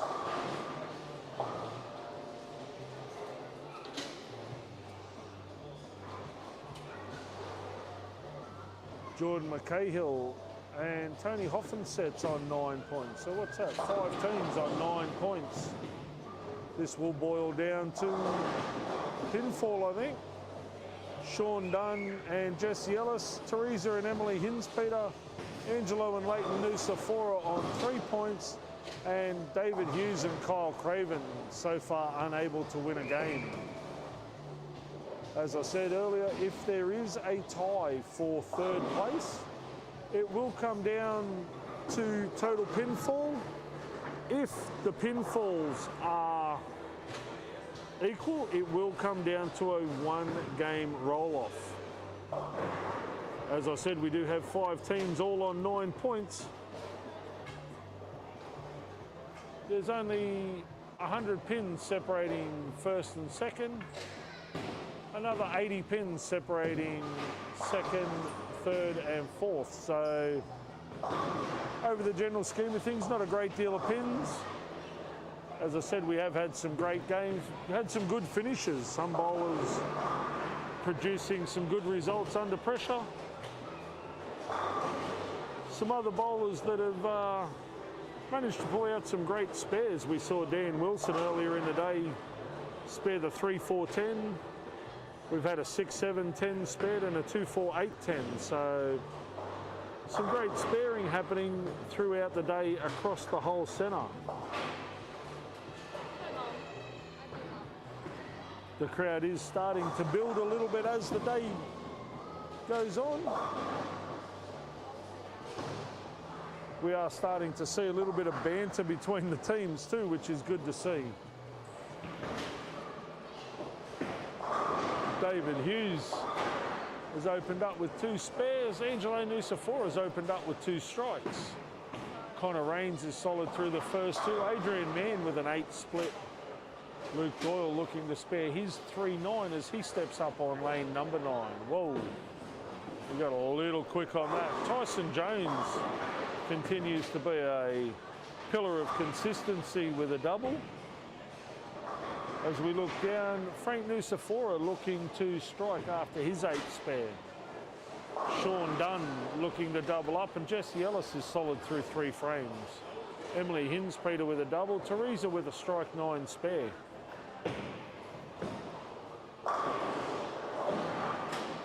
Sean Dunn smacks the pocket, leaves an 8 pin. He didn't seem overly surprised by that carry. Almost like he's mishit the bottom of the swing. Steve Livingston with a 9 spare. Frank Nusafora can't quite kick out the 10. He'll go back and make that spare. No harm, no foul. Jamie Kennedy, after his double goes Brooklyn, leaves a 5-9. Teresa Hinspeter with a solid 10 out of the pocket. Chloe Clegg with an 8 spare strike. Maddie Clegg with 2 9 spares.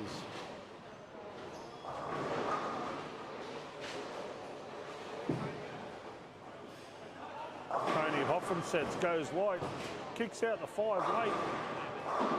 He throws a strike. Jordan McCahill will be lining up for a double.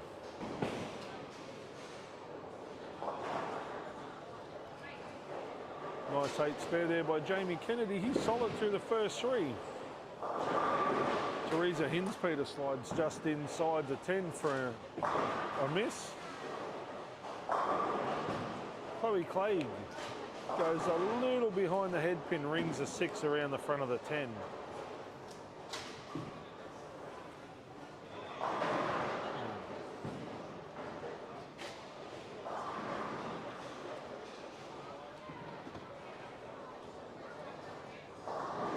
Hin's Peter goes a fraction high, leaves a 3-pin. Sean Dunn looking to wind one up for a strike on lane 8. Sean goes a little high, leaves a 4-pin. So he's gone a solid 8 out of the pocket, solid 4 out of the pocket. He's still, I think, trying to find a little bit of range as the lanes, they're starting to transition now. We have had 4 games of doubles. The mid lane seems to be transitioning a little bit. I don't know, Sean's probably playing the deepest of everyone. Seems to be coming in behind the head pin a lot, leaving a lot of 9 pins, the occasional 8 pin.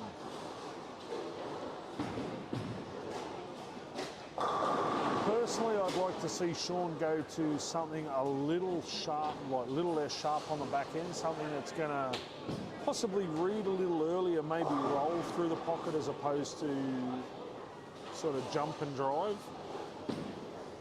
But I'm sure that's an option he's thought about. He seems to be throwing the ball okay, super relaxed at the bottom of the swing, which I haven't seen Sean do for a long, long time, but he's throwing the ball super, super sweet at the moment.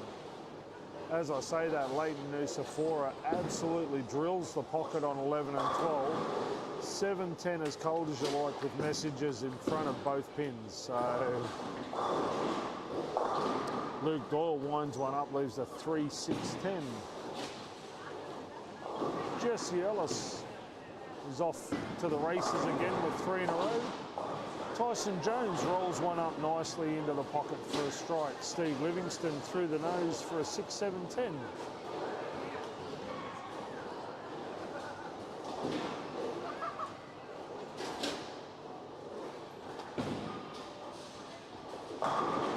See that one there, Sean got to almost soft roll into the pocket, carried with no problem at all. When he gets it long and sticky is when he tends to wrap those 8s and 9s. Frank Nusafora goes through the nose for a big 4. Not quite sure what he said, but he didn't sound like he was too happy with the release on that ball. Okay. Frank takes 1 out of his big 4. Angelo Nusafora is off to the races with the front 5. He seems to have found a pair he's pretty happy with. Connor Raines back in the pocket for a double. Leighton Nusafora goes a fraction high, leaves a 3-6. Tyson Jones high for a 4-pin. Teresa Hinspeter throws 5 pins at the 7-pin, can't quite kick it out. Kyle Craven answers with a strike.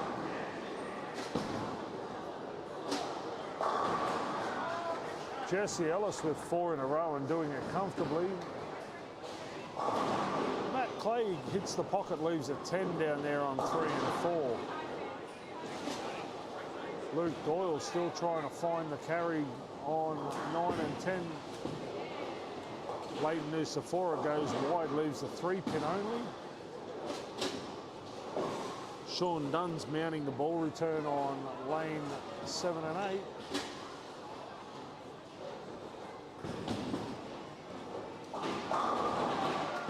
Once again, gets that nice soft roll into the pocket and carries.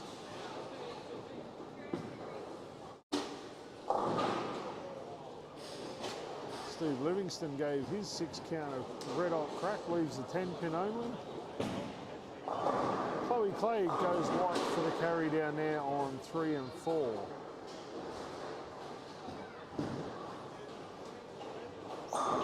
Angelo Nusafora, after his 5 in a row, leaves a 7 count. Frank Nusafora has gone a fraction high for the 2nd time this game, leaves a 2-4.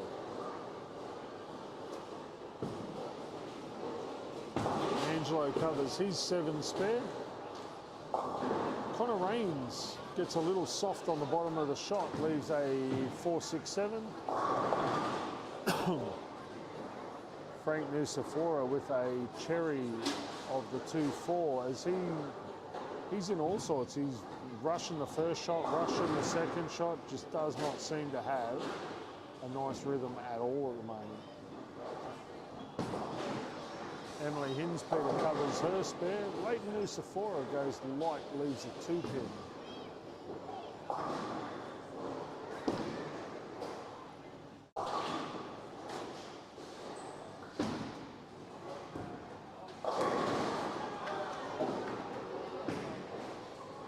Jesse Ellis with 5 in a row. Mackay with his split spare down there on 3 and 4.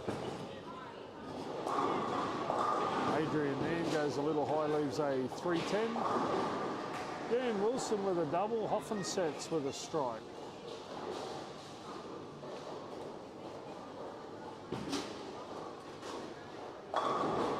Tyson Jones strikes on lane number 8. Luke Doyle looking to get his strike game happening. He goes a little high, leaves a 6-pin. Sean Dunn goes way high for a 3-6-10. Jordan McCahill with a strike.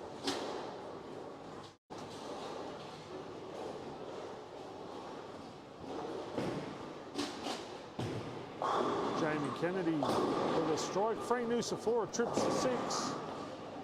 Husey with a strike down there on 11 and 12. Husey! Mr. Doyle spares his 6-pin. Sean Dunn spares his 7 count. Emily Hinspeter looking to remain solid through 6 frames as she takes on Dan Wilson. Angelo Nucifora, after his 7 count, strikes in the 7th. He's bowling 277 pace. Stephen Livingston goes way high. We have seen a lot of bowlers starting to go high, especially those that are trying to play a little tighter. Jesse Ellis is draining the pocket at the moment. He's throwing at 280 pace. Leighton Nucifora is back in the pocket for a strike. Livo with a solid 8 spare. Dan Wilson splashes wide for a 210. Sean Dunn looking to ride the ball return like a Melbourne Cup jockey.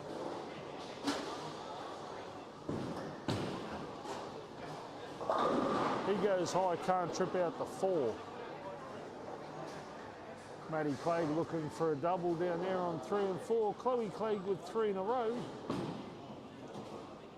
Dan Wilson takes the 2 off the 210. Tyson Jones goes light, leaves a 2-5-8.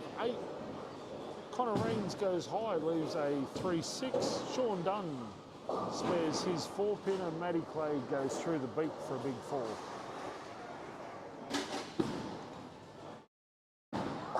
Adrian Mann winds one up like starting a lawnmower for a solid 4-pin. Husey in the pocket for a double.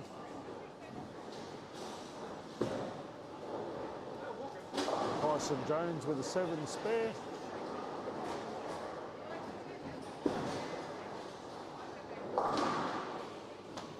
Connor Raines with an 8 spare. Angelo Nucifora tried to go through the nose, leaves a 6-pin. Jamie Kennedy with a 5 count. Adrian Mann spares his 4-pin. Teresa Hinspeter slides through, takes the 9 only. Yo. 3 and 4. Ball return on 3 and 4. Oh.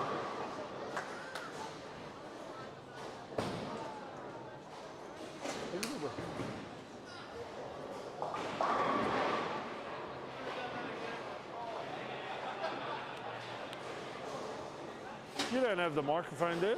Sorry? You don't have the microphone, do you? No, Sophie had it. Don't know where it is. Morning, morning. How are you? Oh, I'm living the dream. Do we know where the microphone is? Who? You haven't seen the microphone, have you, Lise?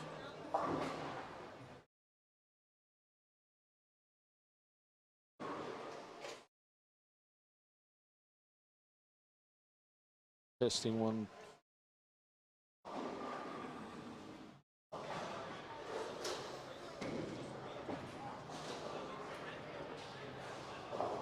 Alrighty, what do we got happening here? Frank Nusafora with 3 in a row. Dave Hughes looking for 3 in a row. Angelo Nusafora looking to remain rock solid as he steps up in frame 9. Jesse Ellis with an open frame. Angelo with a 6-10. Adrian Mann looking to wind one up. He leaves a 3-10. Dan Wilson with an open frame, misses a single pin.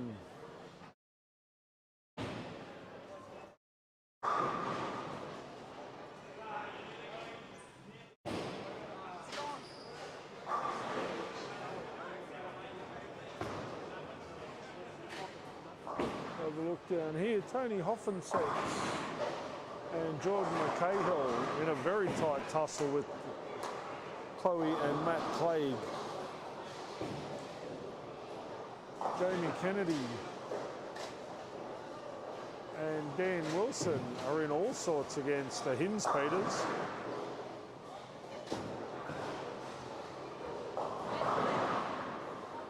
Tyson Jones goes way, way high. He leaves a Greek church, not the right time to have done that.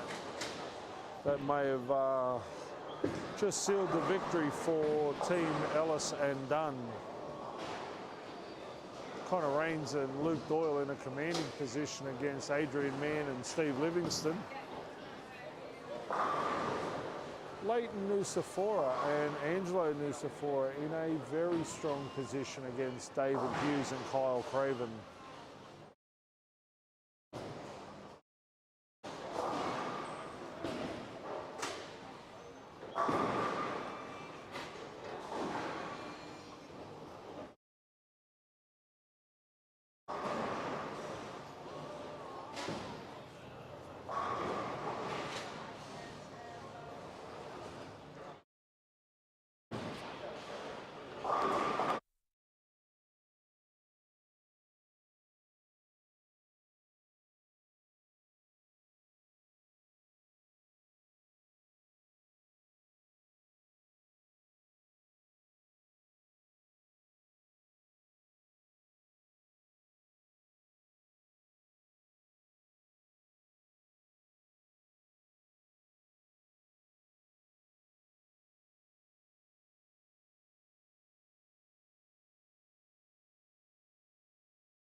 Barely even use it past the speed.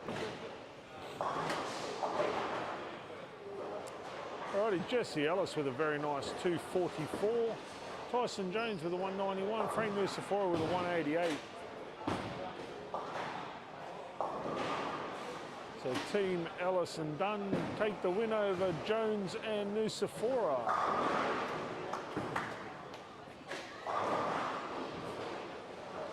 Angelo and Leighton will take the win over Dave Hughes and Kyle Craven.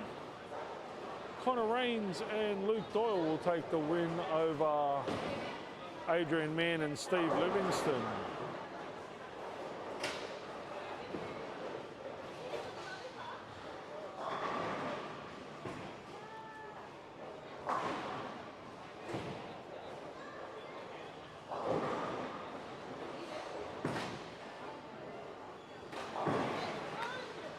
Chloe and Matt Clegg look to be in a commanding position.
Alrighty, we are back at the final day of the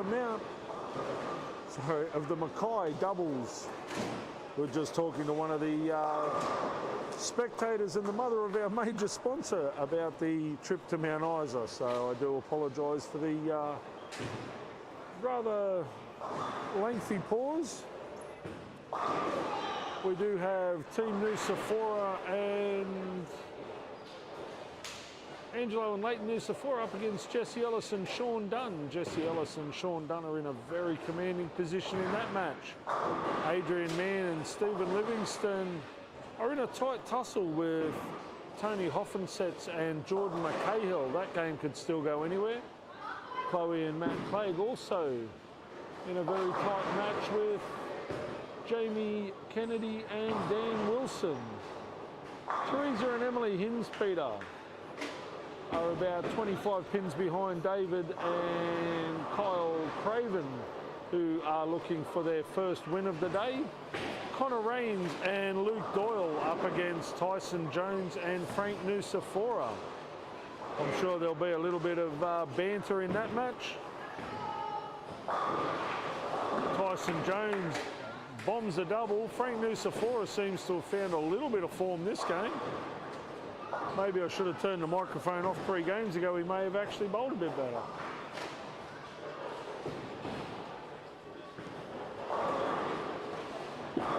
Steve Livingston punches a pocket for a strike down there on 5 and 6.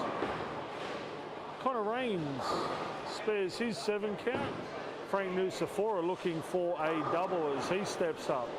Teresa Hinspeter with a strike after a 9 miss.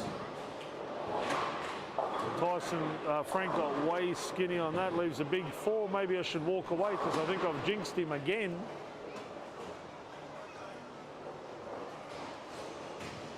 Emily Hinspeter looking for a double as she steps up on 9 and 10.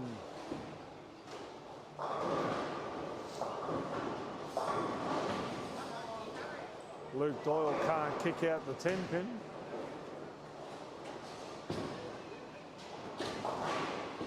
Frank takes 2 out of his big 4. Kyle Craven leaves a Greek church on 9 and 10. Jamie Kennedy looking to double up as he steps up on 7 and 8. He goes through the nose, leaves a 3-6. Chloe Clegg looking to spare her 4 pin. Nice solid shot there by Chloe. Tony Hoffensets with a 6 pin on 5 and 6. Sean Dunn drains 6 in a row. He's got a commanding lead over Leighton, and Jesse Ellis is in a tight tussle with Angelo. I dare say that the 6 in a row has definitely helped Sean and Jesse for the victory in that match.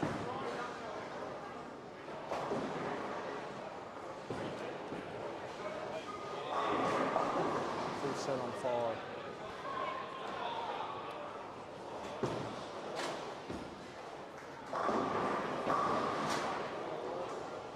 Can we get a full set on 5? I don't know why it keeps dropping every second set. Connor Rains with an 8-1. Tyson Jones looking for a 9 spare.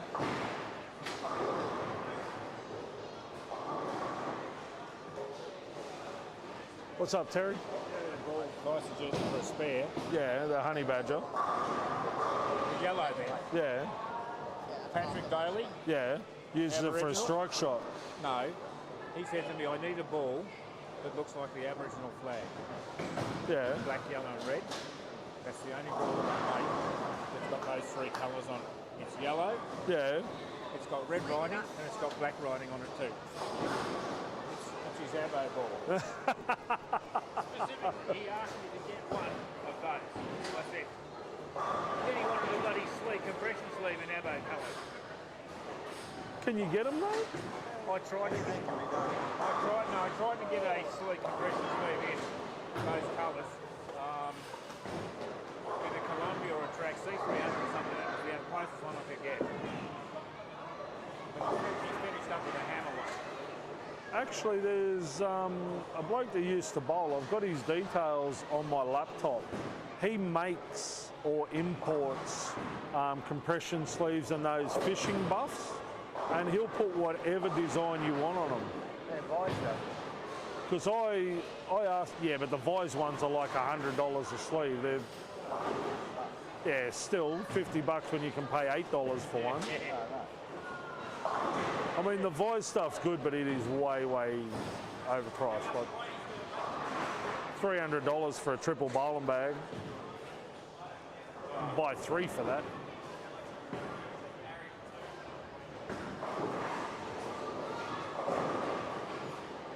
Alrighty. Coming to the end.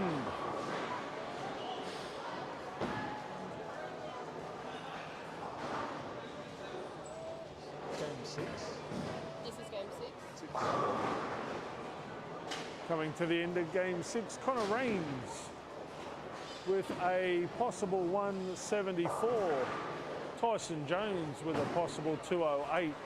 Frank Nucifora is going to absolutely own Luke Doyle, so Jones and Nucifora will win that match.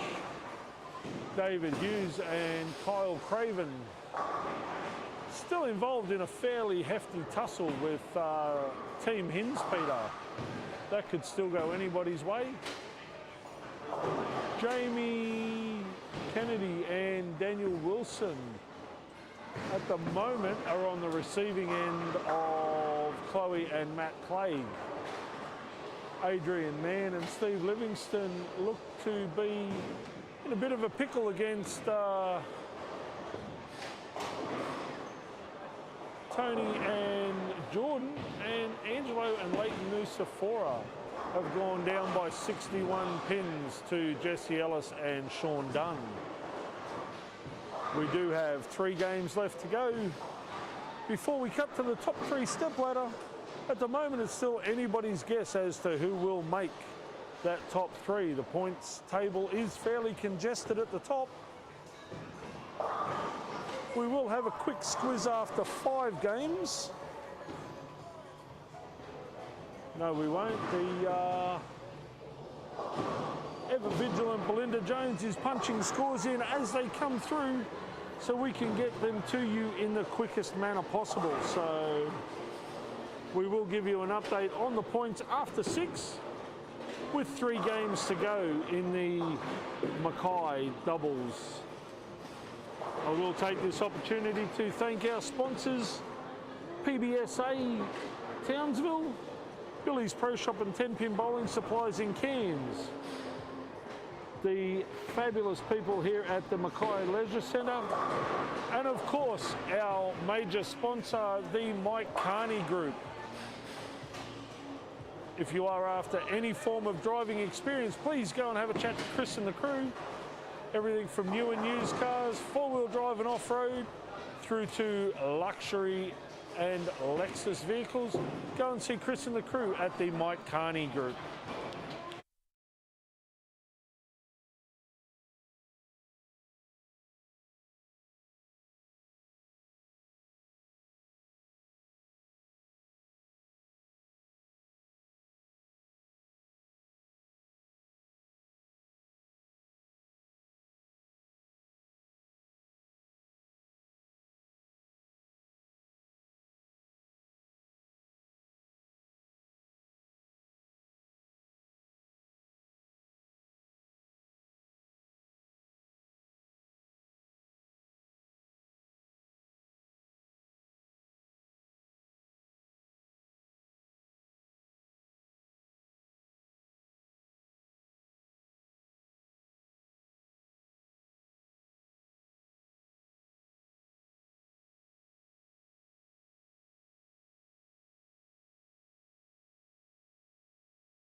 Alrighty, game number 7 has just got underway on day 2 of the finals of the Mackay doubles.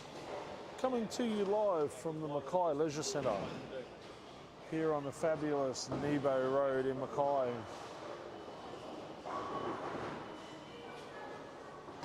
On 3 and 4 we have Team Hinspeter against Adrian Mann and Stephen Livingston. David Hughes and Kyle Craven up against Matt and Chloe Clegg. Teresa and Emily Hinspeter up against Angelo and Leighton Nusafora. Tony Hoffensets and Jordan McCahill up against Tyson Jones and Frank Nusafora. Jamie Kennedy and Dan Wilson up against Jesse Ellis and Sean Dunn. As I said, Belinda was just punching in the final set of scores for game number 6. And we have a change of leader. Frank Nusafora and Tyson Jones have hit the lead with 12 points. Chloe and Matt Clegg also on 12 points. Jordan McCahill and Tony Hoffensets on 12. Connor Rains and Luke Doyle also on 12. Just one win behind is Sean Dunn and Jesse Ellis. Jamie Kennedy and Dan Wilson, Adrian Mann, Stephen Livingston, Teresa and Emily Hinspeter, Angelo and Leighton Nusafora on 6 points, and still yet to win a game is David Hughes and Kyle Craven. As we have mentioned throughout the day, if there is a tie for points between any of the top 3, there will be a pinfall check. If the pinfall is even, there will be a 1-game playoff between those 2 teams. At the moment, Frank and Tyson Nusafora are 104 pins in front of Chloe and Matt Clegg. They are 115 pins in front of Jordan and Tony, who are 90 pins in front of Connor and Luke. Now, I know that sounds like a lot, but given the fact we are bowling doubles, it is not a great deal at all. So we may be fortunate enough to see a 1-game playoff, or it may just boil down to even points and a pinfall advantage to one team. As I say that, Jesse and Sean are off to a rather shaky start against Jamie and Daniel. Tyson and Frank have opened up with 2 spares. Tony and Jordan have opened up with an open and a spare. Angelo and Leighton are off to a solid start against Rains and Doyle. Kyle and Husey are off to a solid start. But as I say that, Chloe and Matt, Chloe's opened up with a double, Matt's opened up with a 9 spare. We have 2 spares for Mann and Livingston. And an open frame for Teresa and 2 spares for Emily.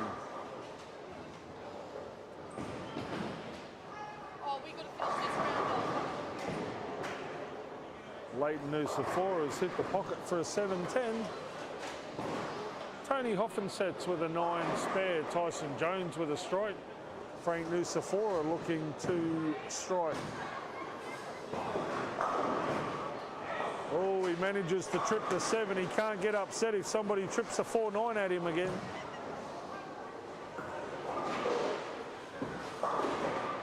Let's go down and have a chat to Team Tournament Director. Tyson's about to step up looking for a double. He's probably going to trip the 5-7-10 or something. Get a Jones carry where the 10 pin falls 5 minutes after everything else.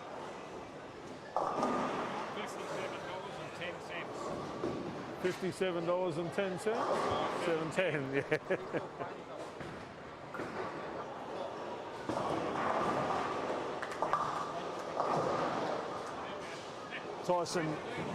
Tyson Jones has moved to the big boy part of the lane. Dan Wilson looking for a double. Jamie Kennedy with an open frame. Jesse and Sean Dunn off to a reasonable start.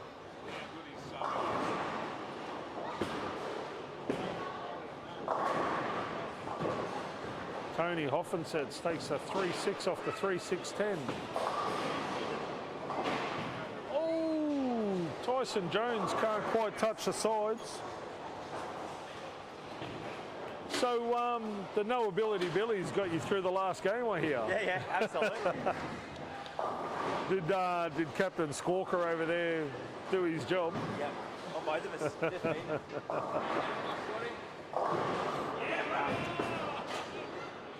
Frank can't be upset by that after his last strike. He's just got to wear it. And Luke played 2 nines. Yes. Jesse Ellis trips a 4-pin for a double.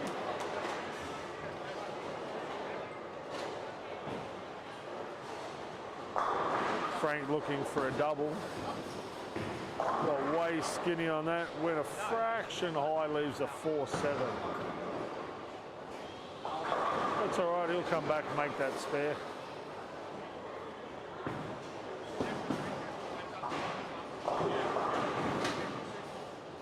Nusafora Leighton leaves a 2-5. You're starting to see the ball actually go a little bit longer. Sean Dunn drains the pocket, leaves a solid 10.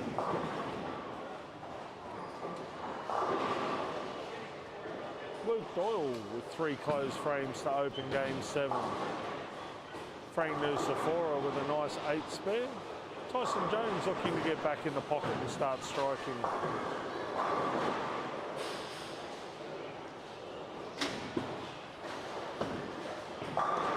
Nice shot there by Tyson.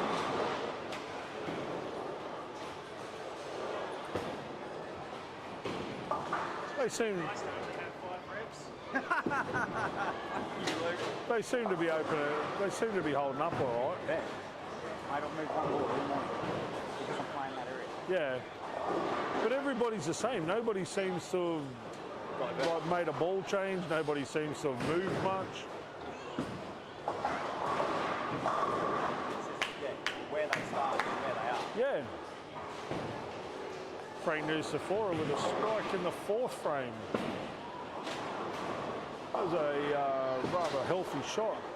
Tony Hoffensets with a 7 split. That's opened the door for the team tournament director. Connor Rains with a 6 spare. He's solid through 4 frames. Luke Doyle looking to continue on and remain clean.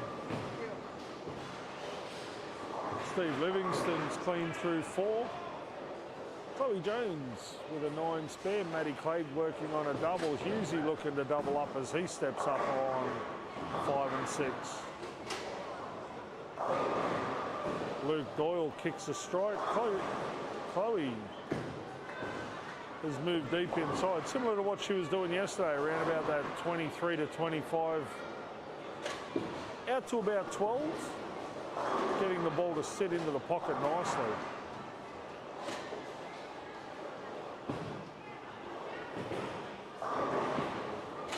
Angelo Nusafora trips the 4-pin out nicely, as does David Hughes for the double.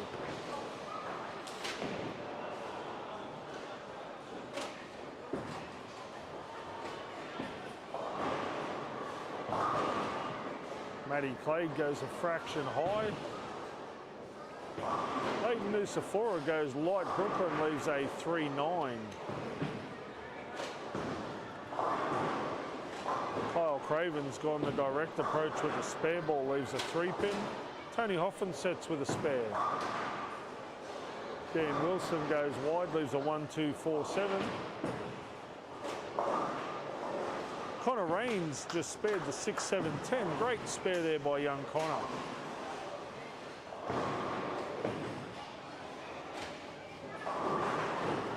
Adrian Mann trips the 4 out for a strike.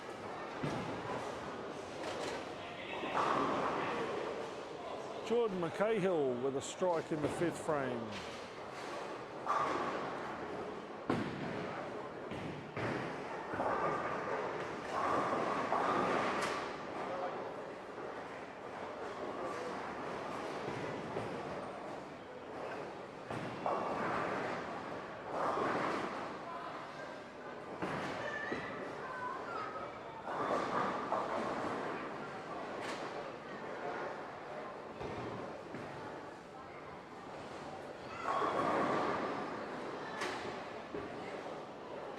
Chloe Clegg with a 10 pin. Steve Livingston with a 4.67.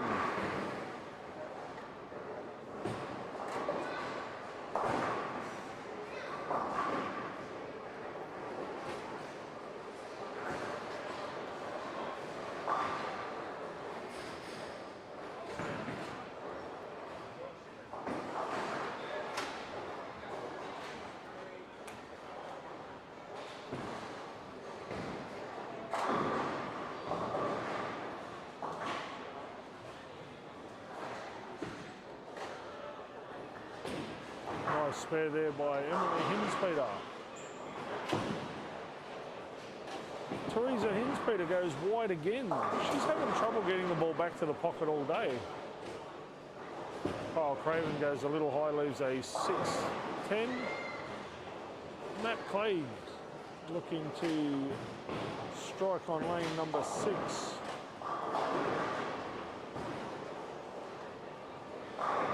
He goes high, leaves a 3.6.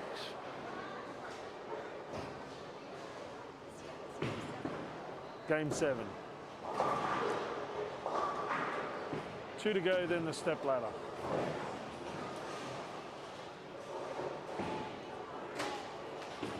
If it's a tie, is it pinfall from this, or is this tournament average or something? No, if the points are tied, it's total pinfall.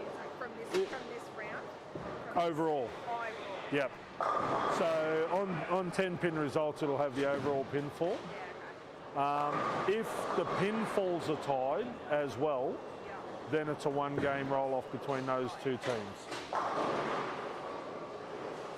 At the moment, I think there's 90 between 1st and 2nd, 80 between 2nd and 3rd, and 50 between 3rd and 4th, pinfall wise. So with 3 games to go, not a lot.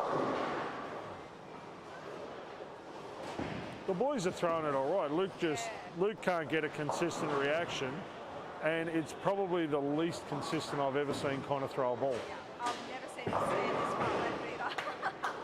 It's actually weird, you're so used to him in this. In Hobart, he was playing pretty similar to this, but he could get a reaction that was really, really consistent. Here, I don't know whether it's the ball he's using or whether it's just his having an average weekend, but he's not as fluent as he normally is. He seems really mechanical in what he's trying to do, like nothing's flowing. It all seems really laboured. And that's not him. I've never seen him throw the ball. Yeah, normally Connor's just threw the ball nice and easy, super reliable in and around the pocket, where the last 2 days he's struggled to get the ball to the pocket.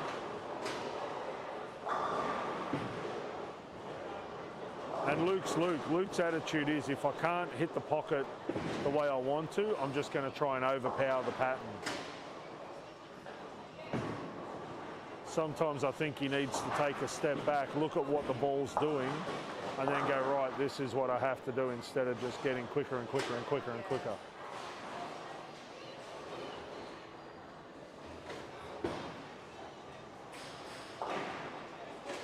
What do they say? Sometimes less is best. And on a pattern like this, where the condition doesn't seem to have changed all day, it's held up really, really well. You basically just need to find something that's going to get you to the pocket. The carry will come.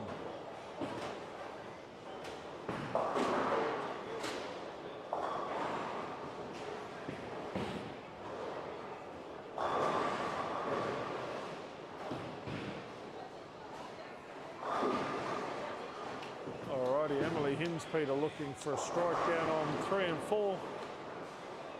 David Hughes and Kyle Craven look to possibly have their first victory of the day. Of course, that's not a foregone conclusion just yet.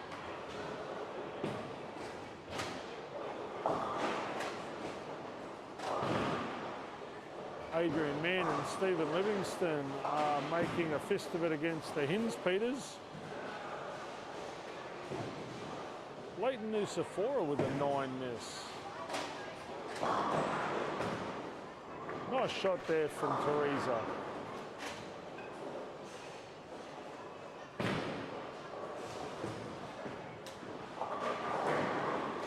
Nice spare there from Chloe. Matt Clegg will be looking to strike to put a little bit of pressure back on Kyle Craven, who just spared the 3-6-7-10.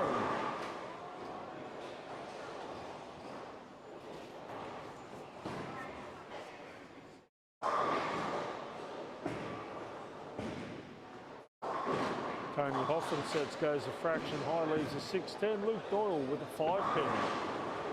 Matty Clegg does in fact throw his strike. Adrian Mann with a 3-6-10 down on 3 and 4.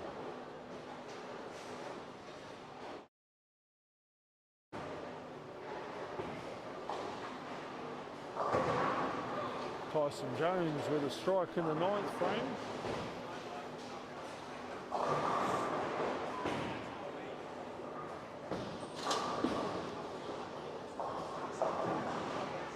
Jesse Ellis with a 4-6-7.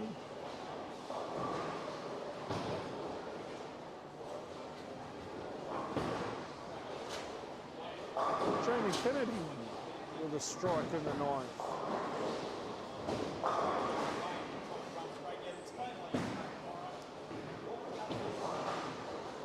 It does look as though Jesse and Sean are well in control of that match with a 77 pin lead with 2 frames to go. Angelo Nusafora with 3 in a row. Leighton Nusafora looking to get something going.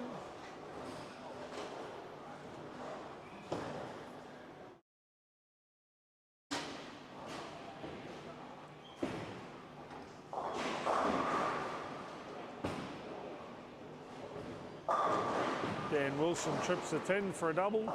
Frank Nusafora looking for a double against Jordan Mackay.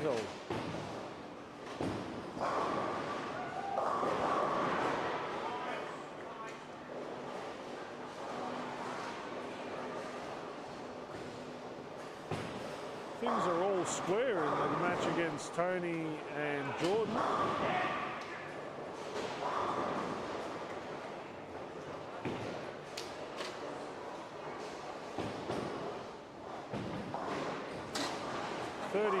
Apiece.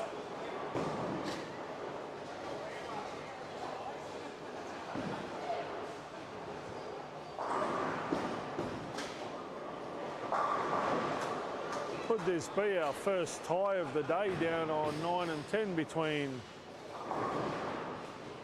Tony Hoffensets and Jordan McCahill, Tyson Jones and Frank Nusafora? Open frame there by Tony Hoffensets. Closed frame here. Could make life a little difficult. Tyson goes a little long, pushes the 6 behind the 10. David Hughes with a strike in the first of the 10th. He can bowl a possible 215. Chloe Clay keeps him honest. She strikes first of the 10th. It's all going to boil down to Kyle and Matthew. Teresa Hinspeter with a 177. Adrian Mann with a 175. Emily Hinspeter looks to have Steve Livingston's measure as Hinspeter squared beats Adrian and Stephen.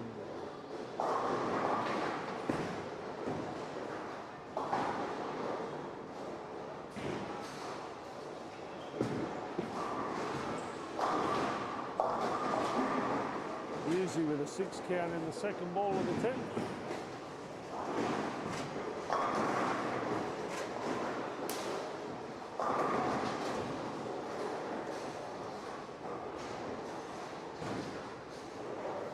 We'll head back down to the match of the round between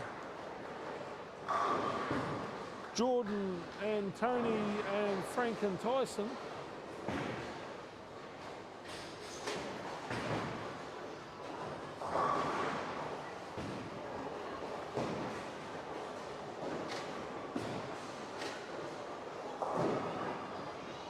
Frank's 7 count should be enough to account for the team of Hoffensitz and Mackay, which it is. I'll take the 3 for the win.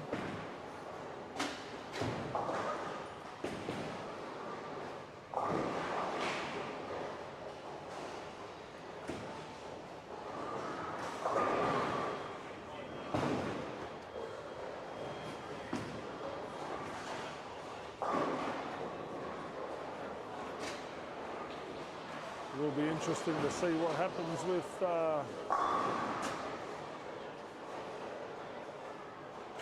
Chloe Clegg has accounted for David Hughes.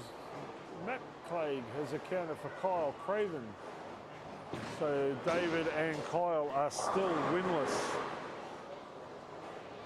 after 7 games. The bowlers will make a quick lane change and they will be back with game number 8 coming to you live from Mackay Leisure Centre.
Alrighty, game number 8 is underway. In this, the final day of the Mackay doubles, leg 2 of the 2023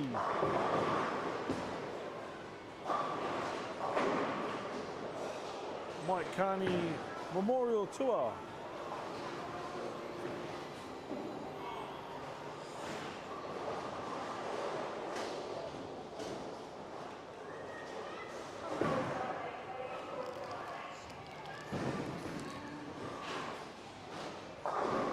We have Chloe Clegg and Matthew Clegg up against Angelo and Leighton Nusafora. Adrian Mann and Stephen Livingston up against Jamie Kennedy and Dan Wilson.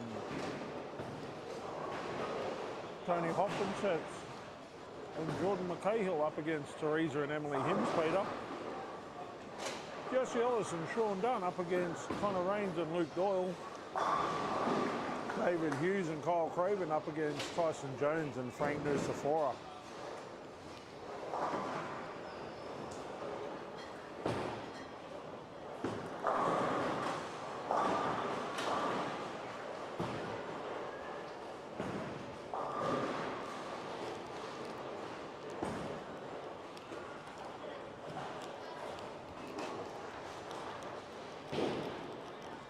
We are getting to the pointy end of the tournament. We do have one team that is out of it altogether. That is the team of David Hughes and Kyle Craven. They haven't won a game all day. They are unable to make the top 3. All 9 other teams are a chance.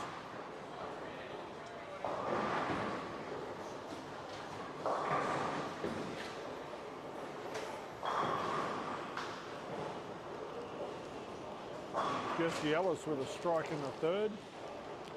Sean Dunn looking for a strike also.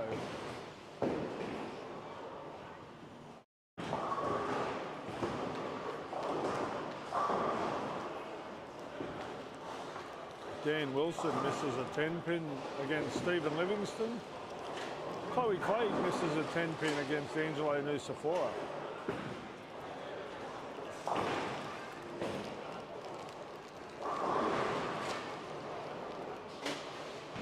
Luke Doyle with a double.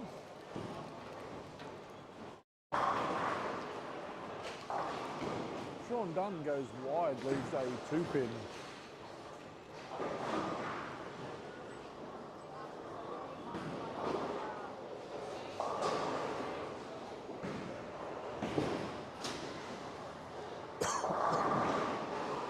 Excuse me.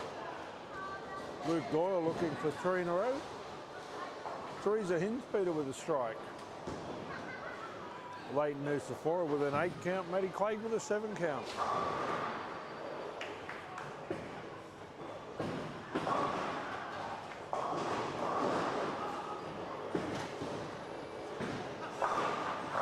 Tony Hopkinsett goes Brooklyn for a 5-9.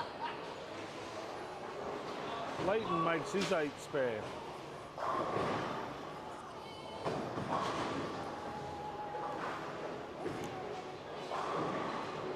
Still 3 teams on 5 wins. Team of Nusafora and Jones on 15 points. Clegg and Clegg on 15 points, just 63 pins behind.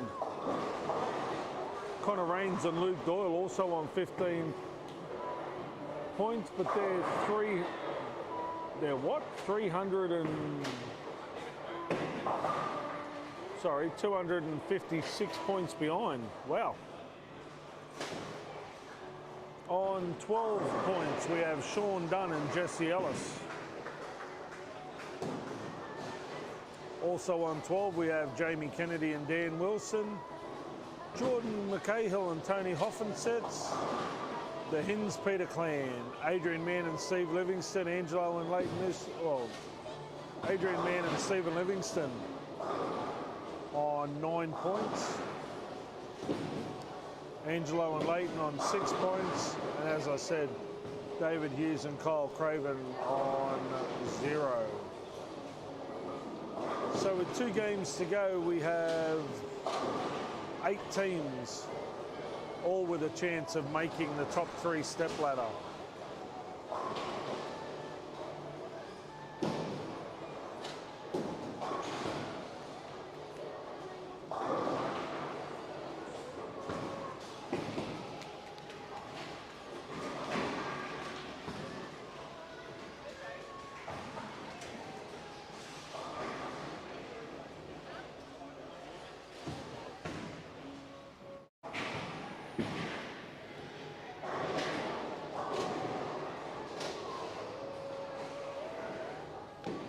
Matthew Clay with 2 spares, he's trying to find something there. Chloe having a red hot go against Angelo Nusafora. Adrian Mann with a double. Steve Livingston looking to follow his partner with a double of his own, which he does.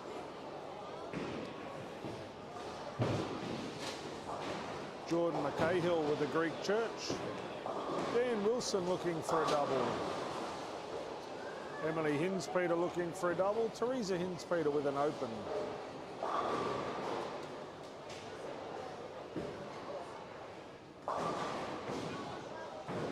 Jordan McCahill with an 8 count, with a 3 off his 5. Luke Doyle with a strike in the 4th frame.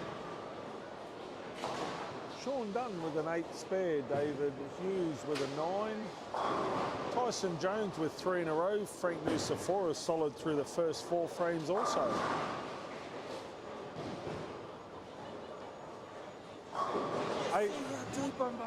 Eight teams with a chance of the top 3. Yeah, it's tight. It's very tight. That's what the kiddies want to see. And I think in the last, like in this game and the next game, I think 4 of the 8 teams play each other. So,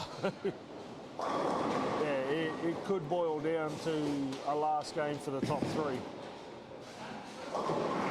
Frank Nusafora. Yeah, Frankie!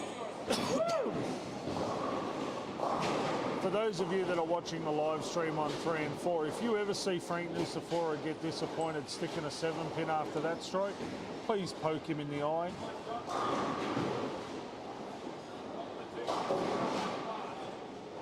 What do you call that, Frank? Karma. Okay. Not the response I thought I was going to get, but we'll run with that. Do you think all your bad juju from yesterday? Well, that's like the 2nd or 3rd one you've got of them. You've thrown some slop.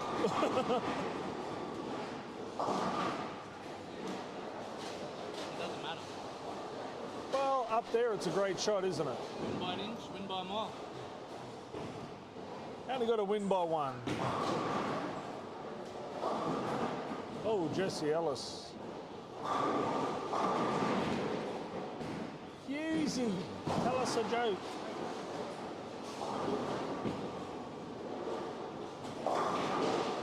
Tyson Jones, after bragging about how deep he's playing, should probably throw the ball a bit wider. He goes through the nose for a 310.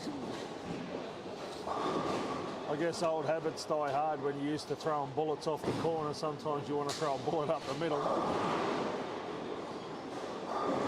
Jesse Ellis looking to spare the 4-6-7-9.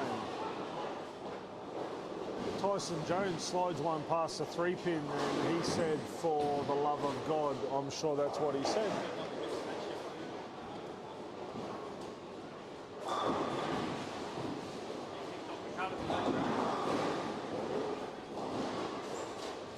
Well, it's a bit hard to be kicked off the cutters when you're the captain of the team.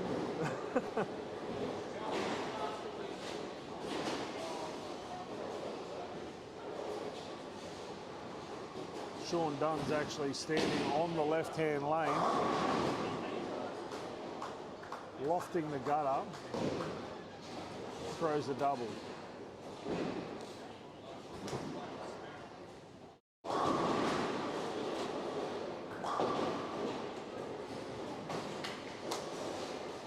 Luke Doyle drops one in the right-hand gunner as he went for his 610. Tony Hoffenset with a strike in the 6th frame. Jordan Cahill with a spare. Emily Hinspeter looking for 4 in a row. Frank Nucifora went to the well once too often, can't quite carry through the nose, leaves a 4-7.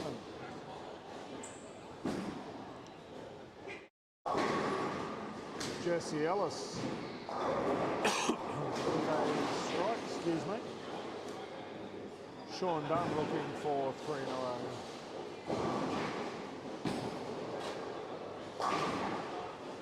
Nice spare there by Frank Nucifora. Angelo Nucifora up on 11 and 12, goes high, leaves a 6-10. Tyson Jones trips a 10 for a strike.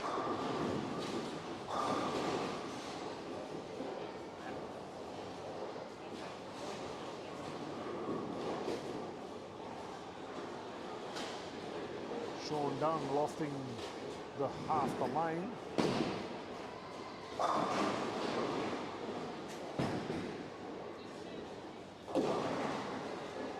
Let's go, Frankie, let's go.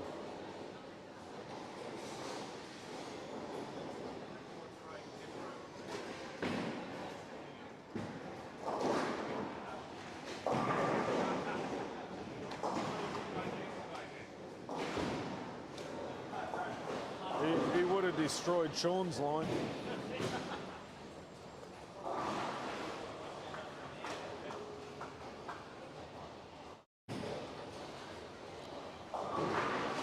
Emily Hinspeter with a 9 spare after her 3 in a row. Chloe Clegg with an 8 spare. Angelo Nucifora with an 8-1. Maddie Clegg with a double up against Leighton Nucifora.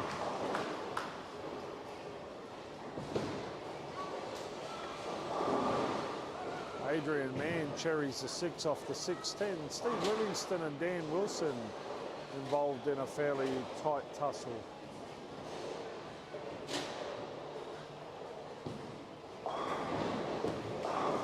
Matt Clay drives the 7-pin out. Emily Hinspeter with a strike.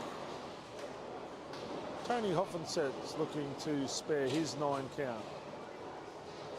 Jesse Ellis also with a 9 count.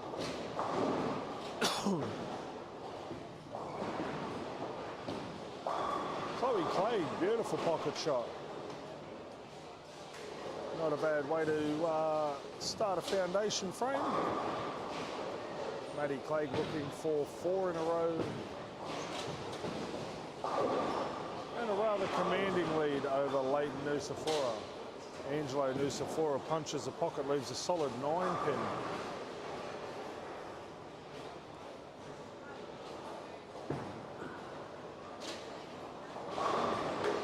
Dan Wilson with a 9 spare. Matt Clegg does throw his 4 in a row. Jordan McCahill didn't want to hurt that 10-pin, just kicks the side. Tyson Jones with a 5 count. Kyle Craven with a 9.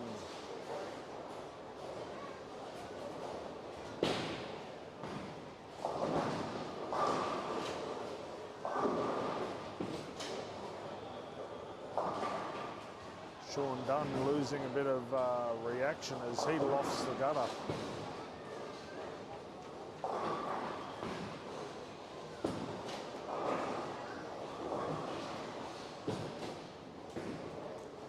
Kyle Craven misses his 10-pin.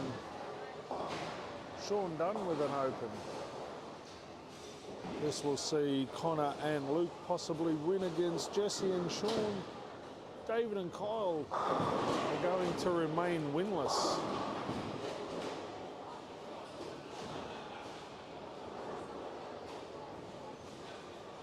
Jordan McCahill with a strike in the 8th frame. Emily Hinspeter looking to double up. Angelo Nucifora with a double in the 10th.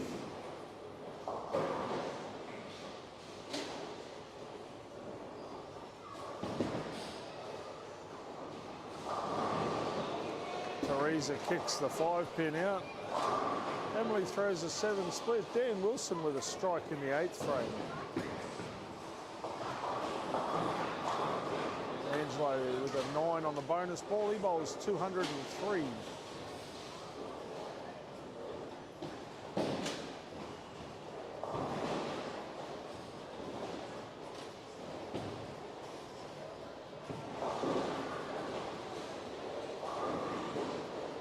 Chloe with a 9 count for a 186.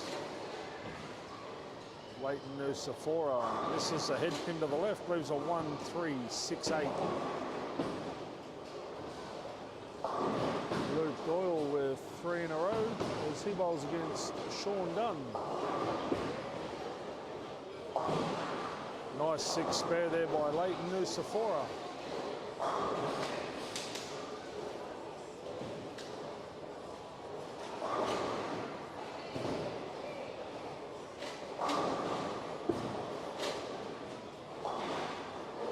So Team Clegg accounts for Team Nusafora.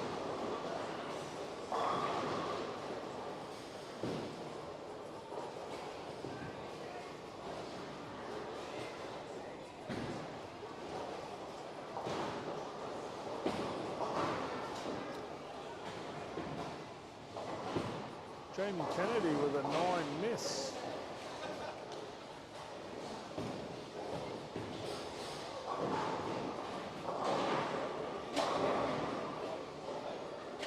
Jordan McCahill with a nice break, trips a 10 out of the 410.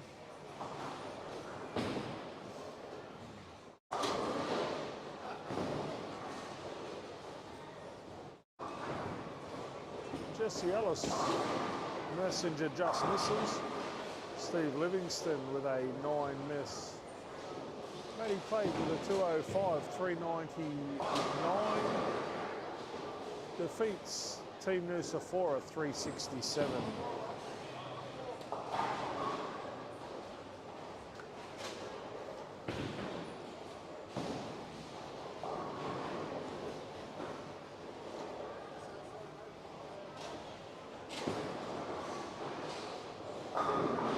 Dan Wilson can't quite kick out the 10.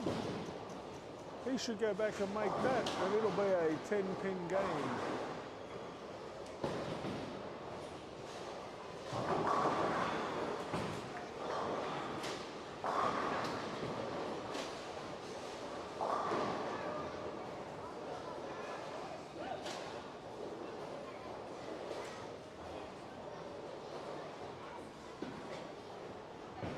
Teresa and Emily Hinspeter are in a tight tussle. Luke Doyle and Connor Raines have defeated Jesse Ellis and Sean Dunn. Tyson Jones and Frank Nusafora have defeated David Hughes and Kyle Craven. They will now make their final lane change and they will head into game number 9 of the Mackay doubles, coming to you live from the Mackay Leisure Centre.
I'll take a photo, I'll send them to you.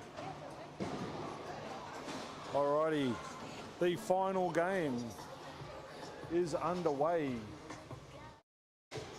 Let's see if there's been some movers and shakers as we head into the final game before the top 3 stepladder.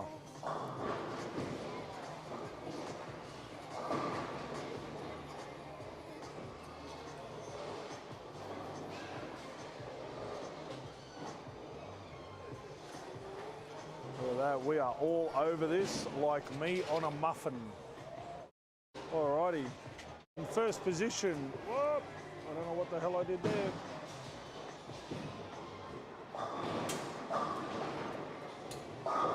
Okay, in first position we have Frank Nucifora and Tyson Jones. Second position we have Chloe and Matt Clegg. They are just 36 pins behind. In third position we have Luke Doyle and Connor Rains on 18 points. In fourth position we have Teresa and Emily Hinspeter. In fifth place we have Sean Dunn and Jesse Ellis, Jamie Kennedy and Dan Wilson, Steve Livingston and Adrian Mann also on 12 points. Jordan McCahill and Tony Hoffensets on 12 points. Angelo and Leighton Nucifora on 6, and still yet to win a game, David Hughes and Kyle Craven.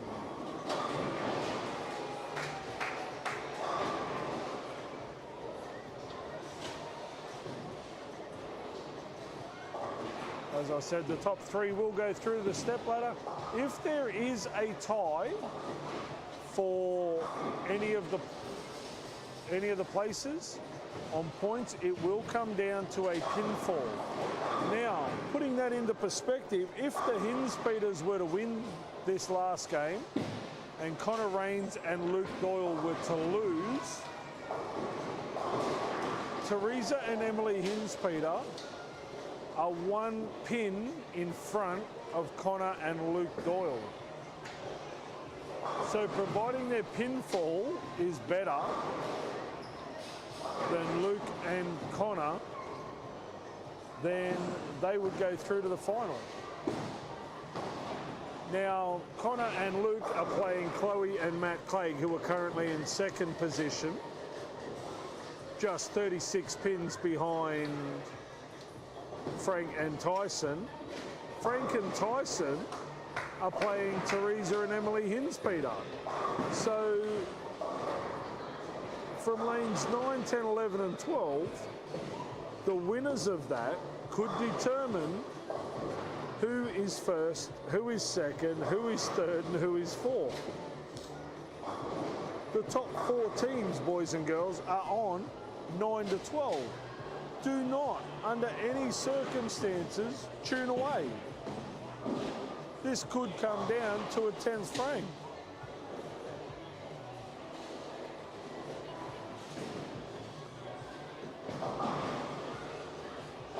This is why the point system is so interesting. 1 pinfall between 4th and 3rd, 1 win difference between 4th and 3rd, only 30 sticks between 1st and 2nd, and they are side by side.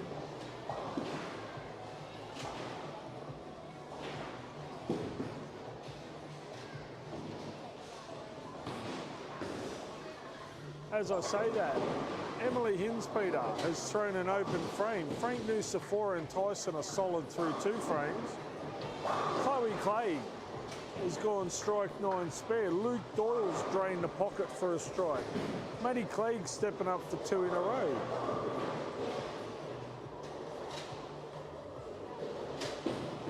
We will bring you some scores from further down the field, but at the moment,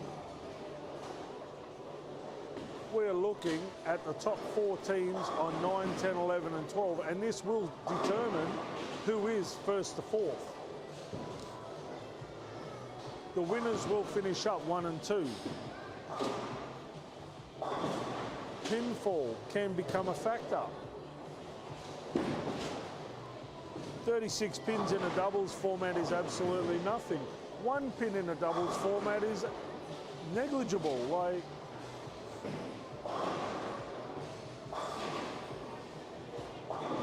I do hope that all 4 teams know what the positions are. Chloe Clay just tripped the 4 pin. Could that be the difference between first and second place? Tyson Jones with a spare after he jammed a 10 out of the pocket.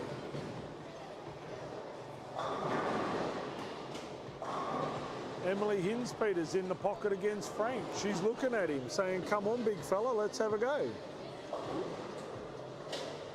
Matt Clay hasn't thrown the ball spectacularly all day. He can come out and throw 300. Could that be the difference? We just don't know. Frank Nusafora answers Emily with a strike of his own. He knows the importance of this.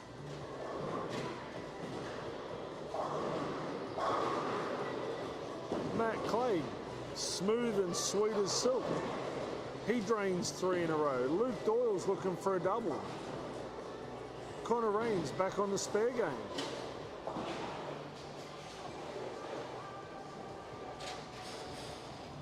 Tyson Jones has taken his tournament director's hat off for this game. All he's worried about is coming away with the victory. Teresa Hinspeter can't quite kick out the 4 pin. Luke Doyle's looking to put the squeeze on Matt Clay. Tyson Jones drains the pocket like the absolute professional that he is. Luke Doyle gets the break for the double. Could that put the squeeze on Matt? Can Chloe come back with a double and throw it all back onto Connor?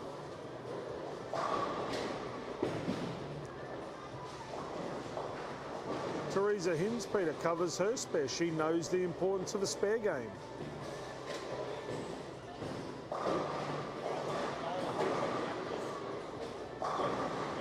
Frank Nusafora with the double.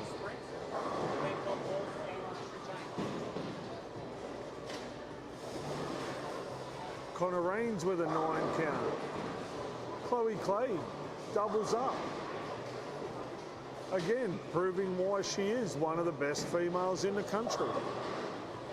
Emily Hinspeter doubles up, says to Frank, anything you can do, I can do. Teresa Hinspeter gets a break, trips the 7 pin out of the 4-7-10.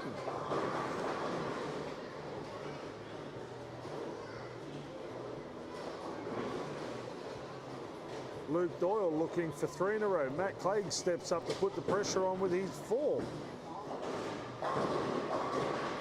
Tyson Jones blows a 5 into the 7. Maddie Clegg also with a strike. This is what finals is all about. Giving your opponent the squeeze. Can they reply? Will they crumble under the pressure? Could this be a precursor to the top 3 stepladder? Are we going to see one mistake cost somebody the tournament?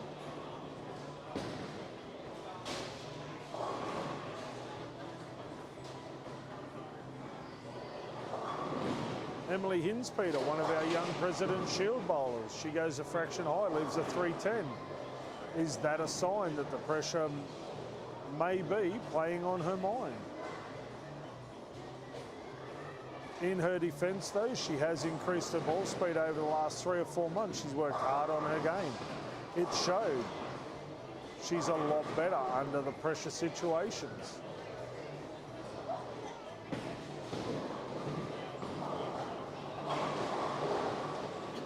She makes the spare.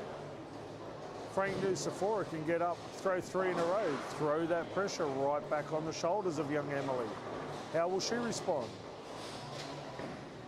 Teresa, solid through 5 frames, hasn't missed the spare. Again, proves why she is a Rockway caliber bowler. Frank Nusafora goes a little bit high, leaves a 4-7. Luke Doyle looking for 3 in a row to answer Matthew Clegg's 4 in a row. David Hughes with 4 in a row against Adrian Mann. Kyle Craven solid through 5 frames. Could this be their first victory of the day?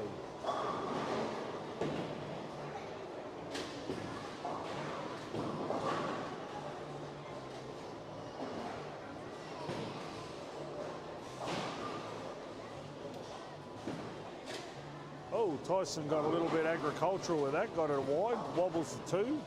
He'll be happy with that. That should have been 2-4-10, 2-4-8-10. So many horrible combinations. Teresa Hinspeter punches the pocket. Now don't forget, these competitors are good friends off the lanes, but on the lanes at the moment, they're fighting for a top 3 spot. This is not this is not a foregone conclusion. This is who dares wins. Who's going to blink first? Connor Raines throws a strike. What's Chloe's answer?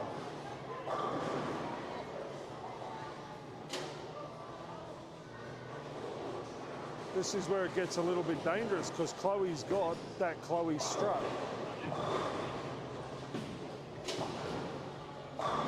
Frank Nusafora buries the pocket after his 8 spare.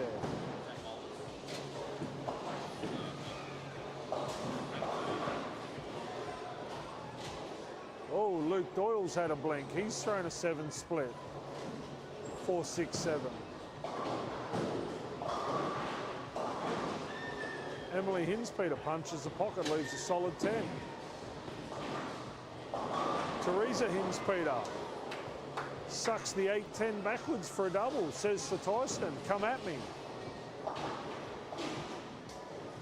Matt Clay, can he get up there, throw 5 in a row and make that match a foregone conclusion? Emily Hinspeter, this 10-pin will look about the size of a toothpick.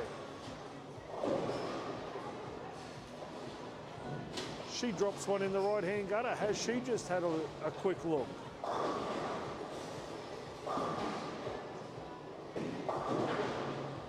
Again, if the Hinspeters lose and Connor and Luke lose, it boils down to pinfall.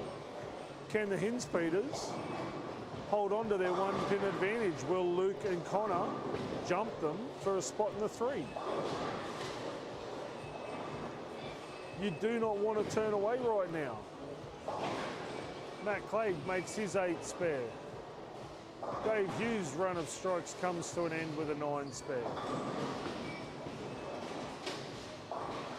Kyle Craven misses the 10-pin to the left.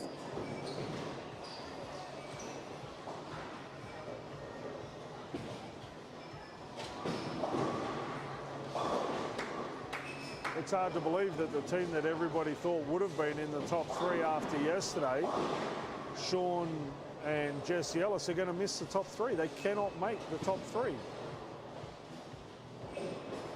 This is the joys of head-to-head doubles bowling.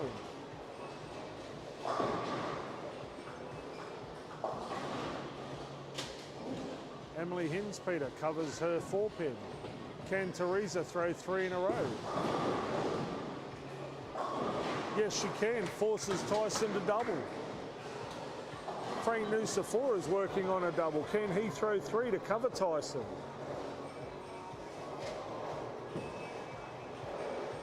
Matty Clay buries the pocket. All 10 in the pit. Never looked like missing. Tyson Jones trips a 4-pin forward. Is that the break they needed? He's happy. He's given it to Teresa as well. Get that, lady. She'll answer back with 4 in a row.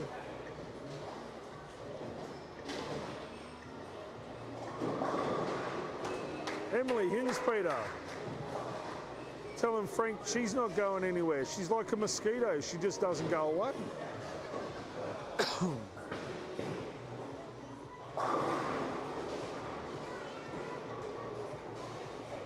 Luke Doyle.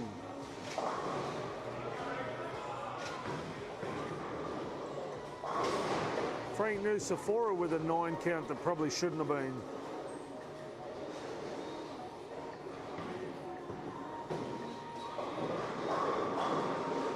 Connor Raines looking to cover his open frame with a strike. Chloe Clegg looking to double up to say, not today. Frank Nucifora covers his 7-pin. Chloe Clegg does throw the double. This could be dangerous going into the top 3. For those of you that have watched Chloe bowl for a number of years, you will know that when Chloe starts to bounce, Chloe starts to bowl. Now, Chloe has, in the last 4 frames, Chloe has got the Chloe bounce. Is this going to be enough to drive her and Matt to victory over Frank and Tyson if it comes to it?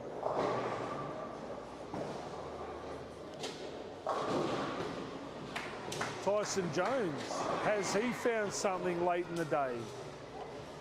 Teresa Hinspeter with a bucket.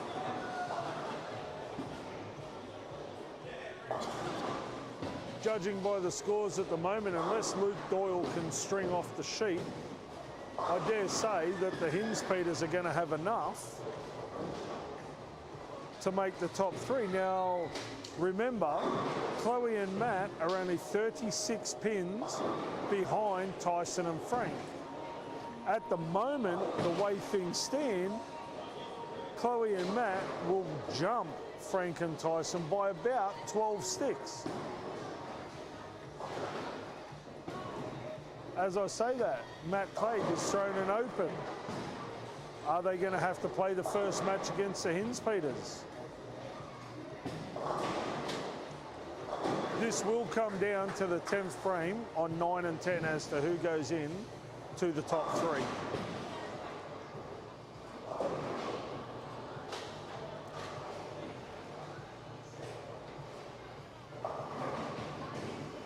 Emily Hinspeter goes a little high, leaves a 6-10.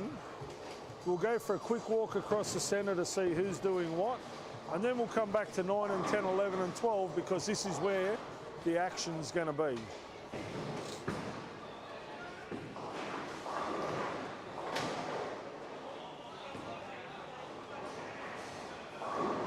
Tony and Jordan,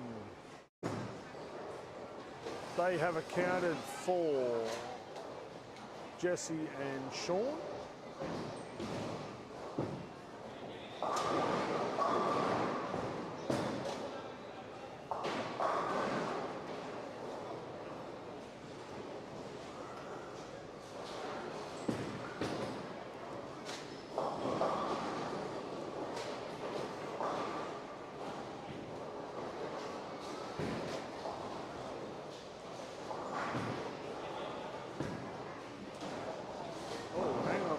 Hold the phone.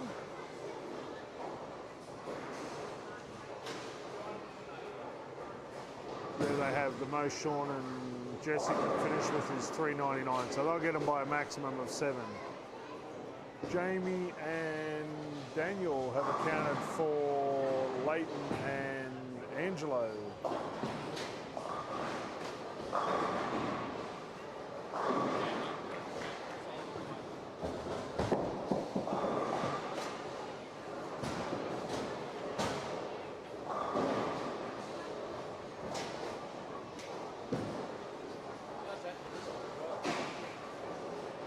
Just kick the balls.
Alrighty.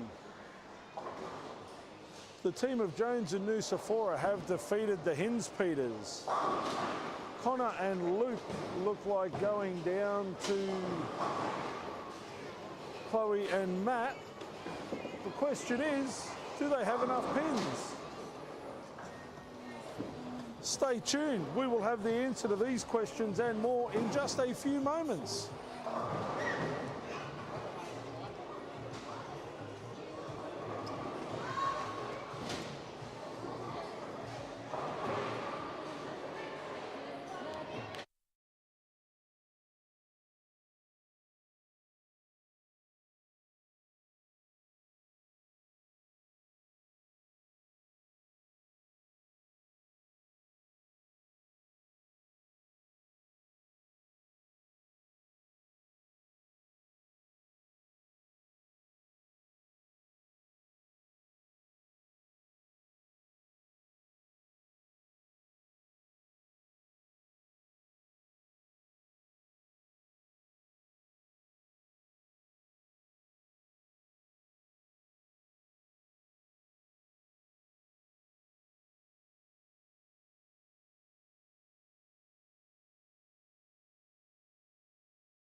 All right, and when we are back, 9 games have been bowled. We are just calculating the scores now so we can get the top 3. Yeah, it does.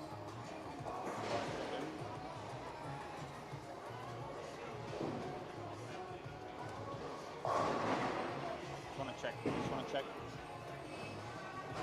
We're just going to double check the scores because there is not a great deal in this.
Okay, the scorers are working feverishly to sort out the top 3.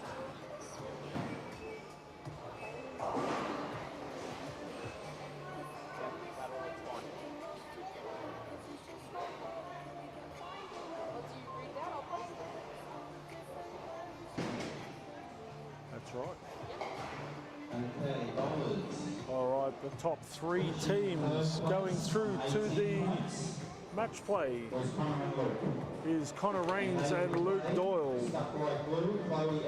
They will play against Team Clay and top qualifiers with no ability bullies, also on 21 points, but ahead on pinfall.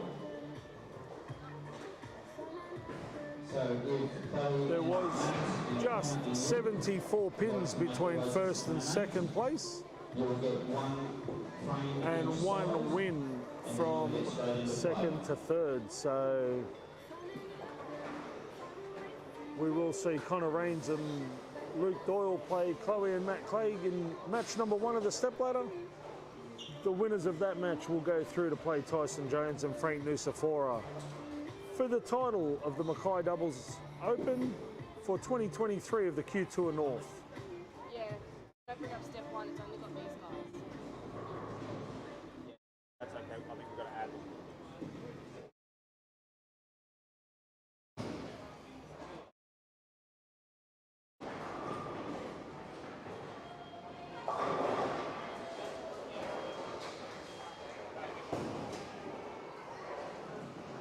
The bowlers do get one frame on each lane as warm-up, and then they will commence the first game of the top 3 Stepladder final.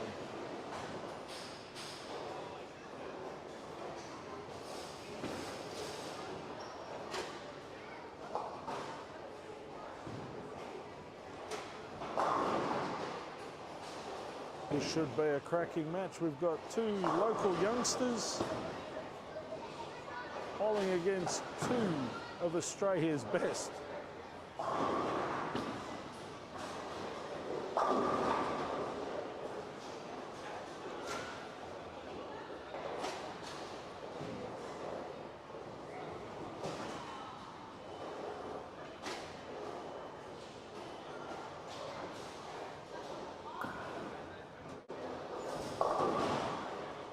I have had the privilege of taking all 4 of these bowlers away in representative teams, and I can tell you they are super, super competitive, and this looks to be an absolute ding-dong of a match.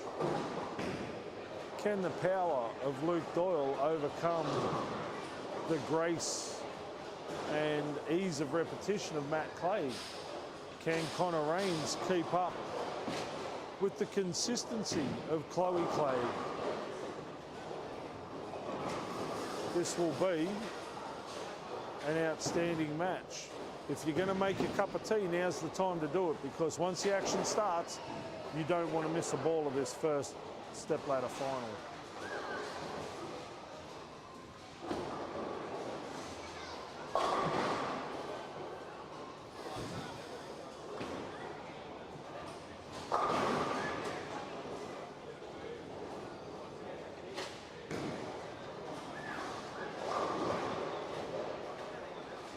Luke Doyle's just finishing up his last ball of warm-up.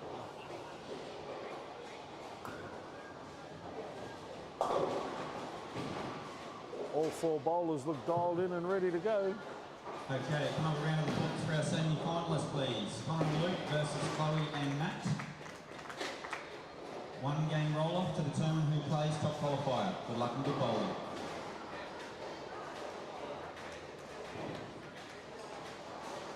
Chloe's up first on lane number 8.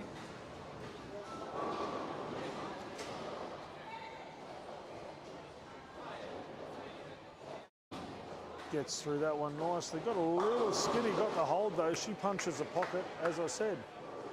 She had the bounce at the end of that last game. Connor Rains, picture of concentration. Gets through that one nicely. Can't quite get it back to the head pin. Found a little bit of hold outside 5. Now bear in mind, Connor is playing wider than everybody else in the field today. Now this could be an advantage. He's playing a fresh part of the lane. Matty Clegg goes a fraction high, leaves a 10. That's actually not a bad result, given what we've seen over the last 2 days. Usually you go high and Greek Church and a big 4. Connor Rains with a solid spare. Luke Doyle stepping up.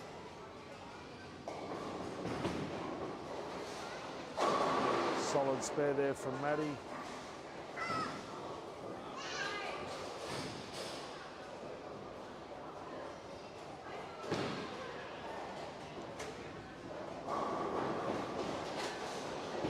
Luke lets rip, gets that one wide, likes the look of it, splashes the light pocket, gets the carry.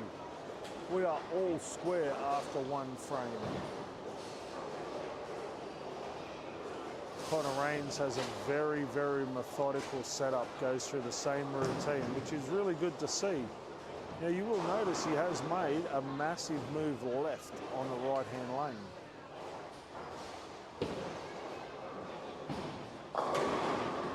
Great move there by Connor. He's hit the pocket. He's hit light and got the carry. Chloe can't quite get the same mix. She leaves the 2-4-5. Now we did see Connor on the left-hand lane bowl straight up 5. Couldn't get the ball back to the head pin. With all his knowledge and experience, he's made a massive jump across the lane. Played deep inside where everybody else is playing, gets the carry. Luke Doyle rips one out, likes the look of it, doubles up.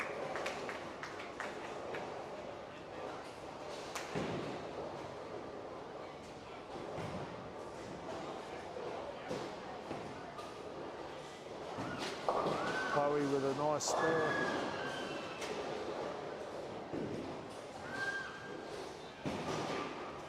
Matthew Clegg looking to consolidate his partner with a strike.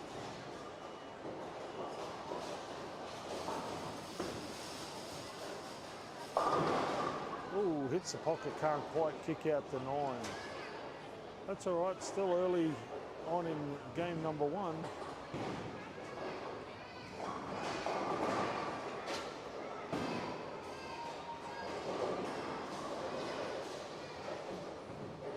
Matt will look to make this spare.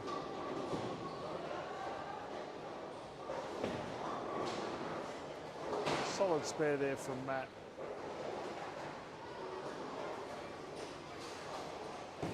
All 4 have closed their first 2 frames. Be interesting to see what Connor does on the left-hand lane, whether he stays where he was, playing down the boards, or whether he makes that big jump left on the left-hand lane as well.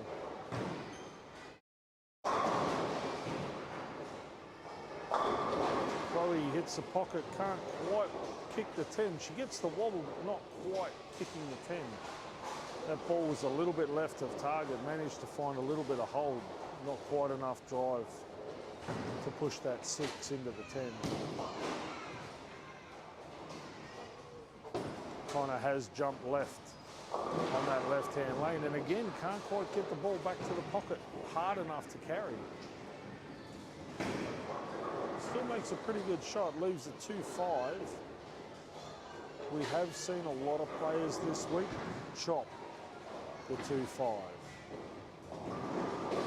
Chloe makes her 10 pin.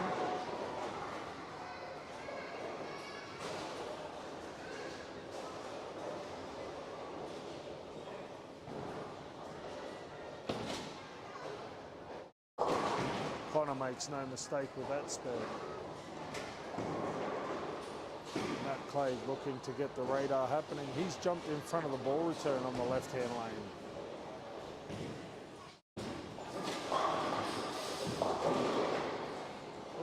Leaves a 6-10.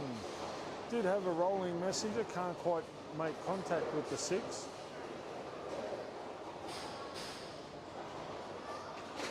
Luke Doyle looking for 3 in a row. Winds up, flushes the pocket. Now remember, there is still prize money up for a 300 game. Luke Doyle is alive with the 300. Oh, Matt Clay chops the 6 off the 6-10. This is the disadvantage of using a reactive ball for a spare.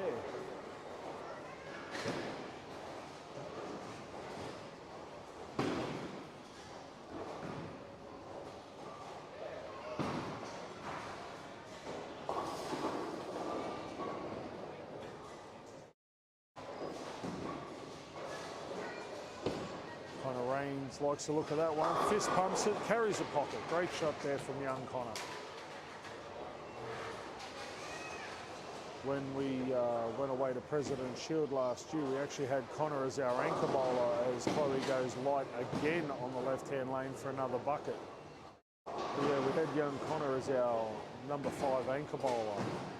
And under pressure, when we needed him to, he would hit the pocket at about a 97% rate under the pump. One of the great young talents in pressure situations. Luke Doyle trips a 4-9, that gives him 4 in a row, he'll take that.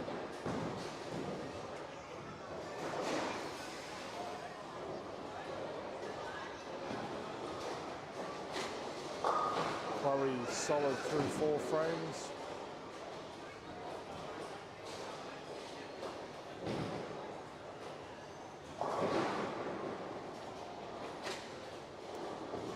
Mackay stepping up on lane number 7.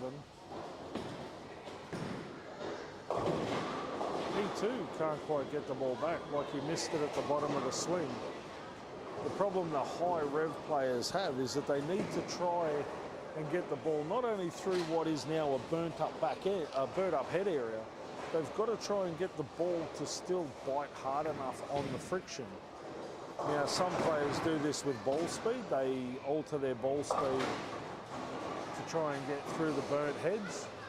Other players like Matt have the ability to change a hand position and get the ball to roll slightly different. The disadvantage to that is if they miss the bottom of the swing, they have a tendency to what we call skate through or miss the break point, which is exactly what happened to Matt just then.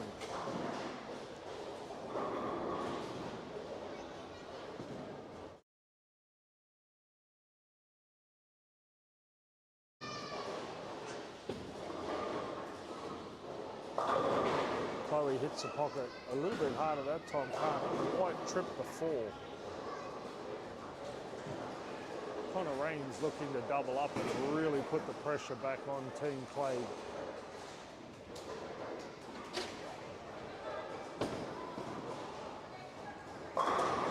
Great shot by young Connor. Absolutely smooth as silk. Beautiful to watch.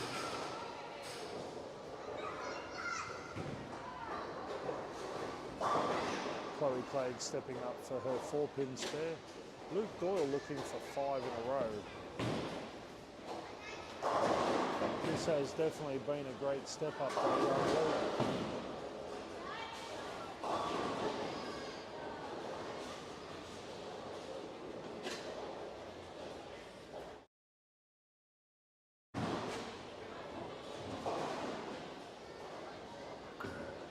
Let's rip with that one. Likes the look of it. Trips a 4 again for 5 in a row.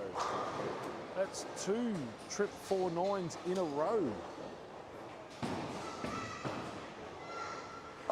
Maddie Clegg flushes the pocket for a strike.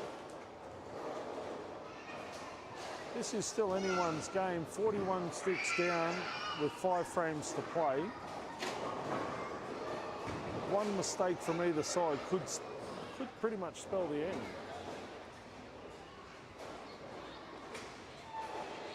Chloe steps up. She knows she needs to start striking.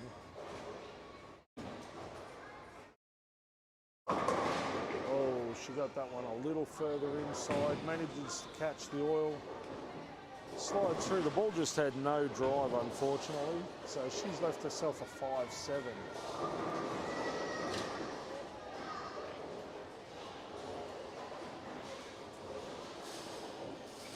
Connor Rains, he didn't like that off the hand actually. He knew at the bottom of the swing that he completely missed that. Oh, Chloe misses them all.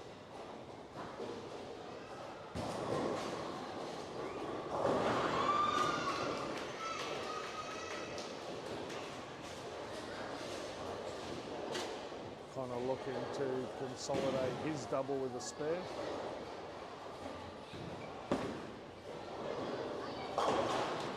Connor makes no mistake with that. Matt Clegg looking to double up. Luke Doyle is looking for 6 in a row. Nice shot there from Matt, but not quite enough.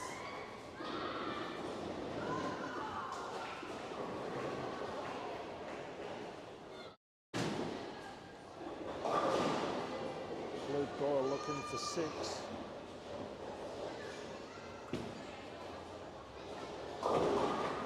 Doesn't get the break that time, leaves a 4-7. His run of strikes comes to an end. Mackay slides one past the 4-pin. That's pretty much game over with a spare here. Luke and Connor will take a 70-pin lead after 6 frames.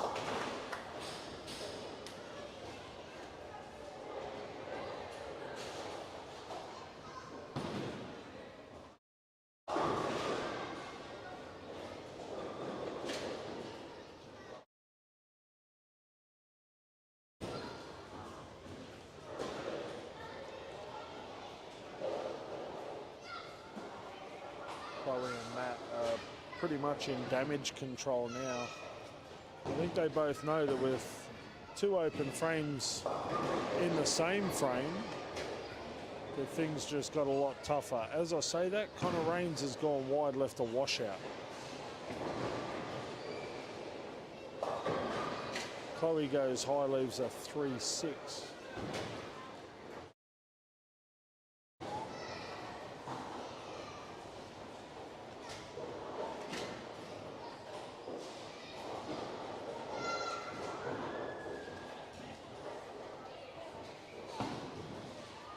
Connor likes the look of that. Oh, jumps a little too hard on the friction, slides past the head pin. He takes 2.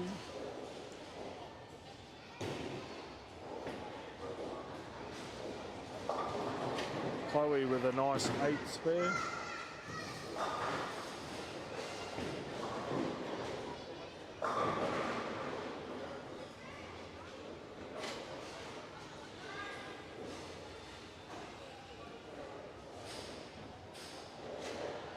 Luke Doyle looking for a strike after his 8 spare. He flushes the pocket.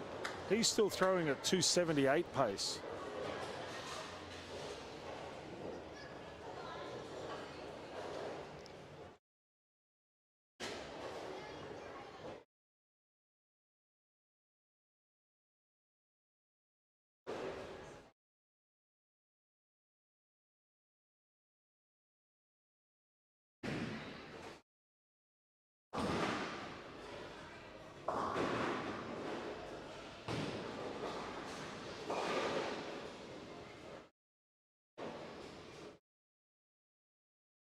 Matt Clegg stepping up in the 7th frame.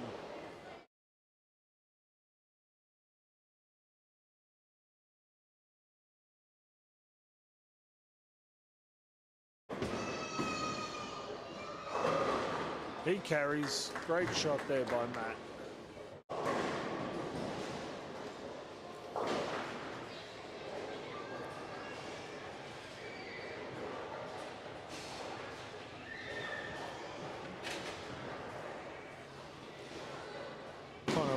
Looking to forget about his washout. He's stepping up on the right-hand lane.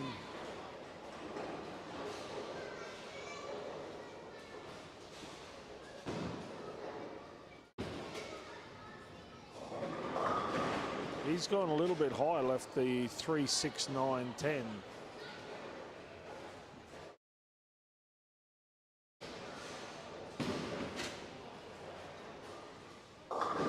Chloe goes high as well, leaves a 3-10.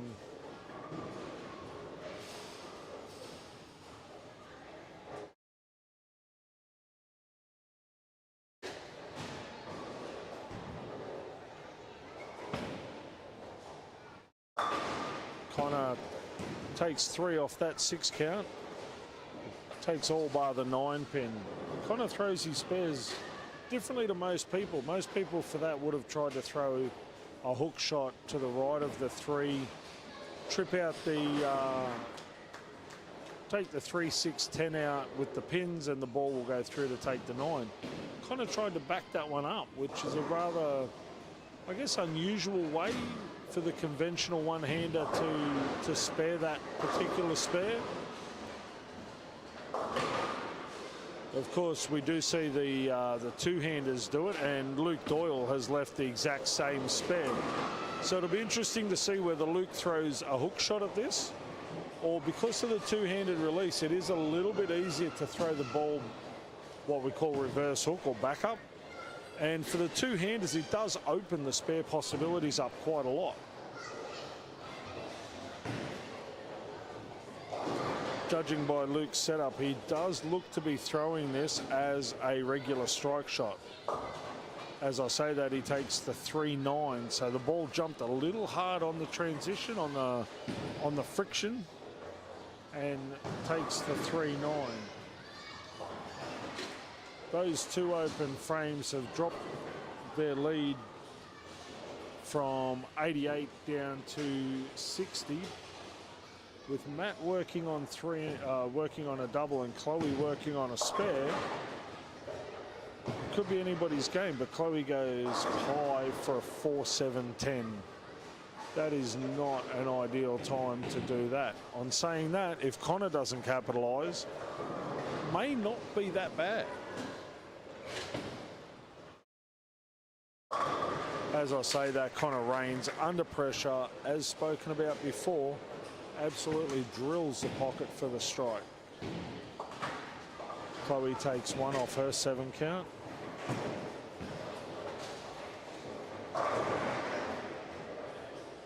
I think both her and Matt will be a little bit disappointed in their shot execution in this match. We did see Luke Doyle get a little bit of a break, and he gets another break there where he trips the 7-10. Like, it's tough when your opponent is getting those sort of breaks, but that's the joys of bowling. Some days it's your break, some days it's your opponent. As I say that, Chloe throws a strike, first ball of the 10th.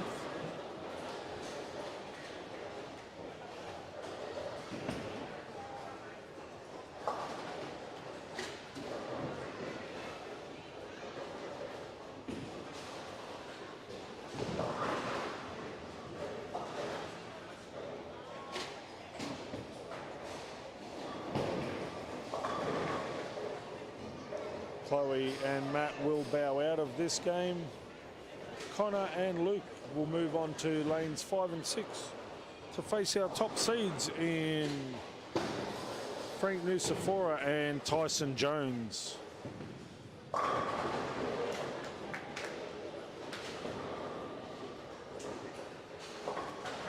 Chloe finishes off with a 164.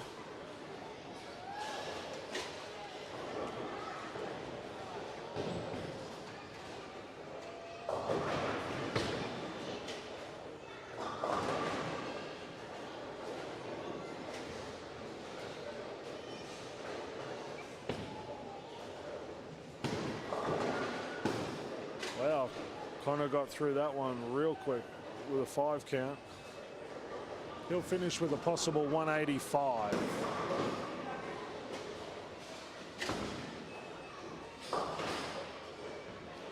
Matty Clegg with a 8 spare in the 10th.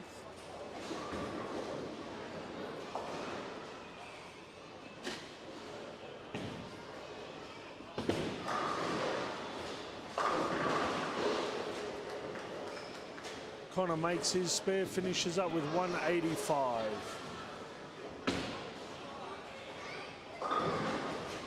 Matty Clegg with a 9 in the bonus ball finishes with 180. They finish with a 352 block.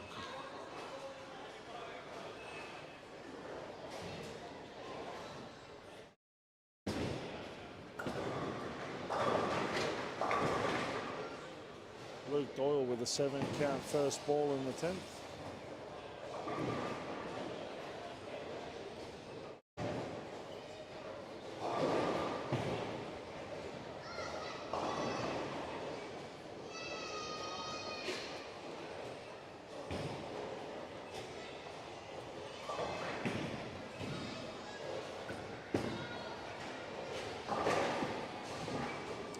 Luke Doyle with a spare, he can bowl a possible 224.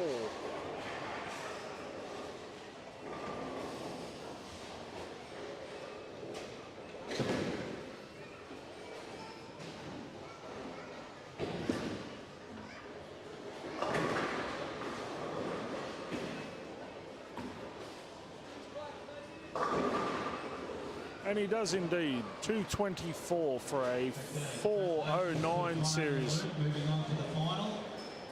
Against Frank. They will go on to 5 and 6 against Tyson and Frank. Chloe and Matt, big round of applause to our third place winners. We will now move on to 5 and 6 for the final match. 5 and 6 on to play and get into the final.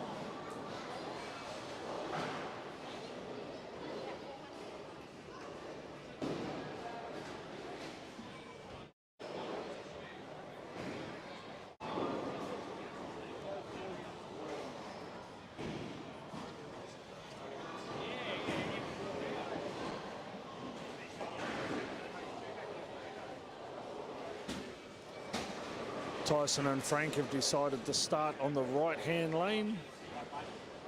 They will play young Connor Rains and Luke Doyle.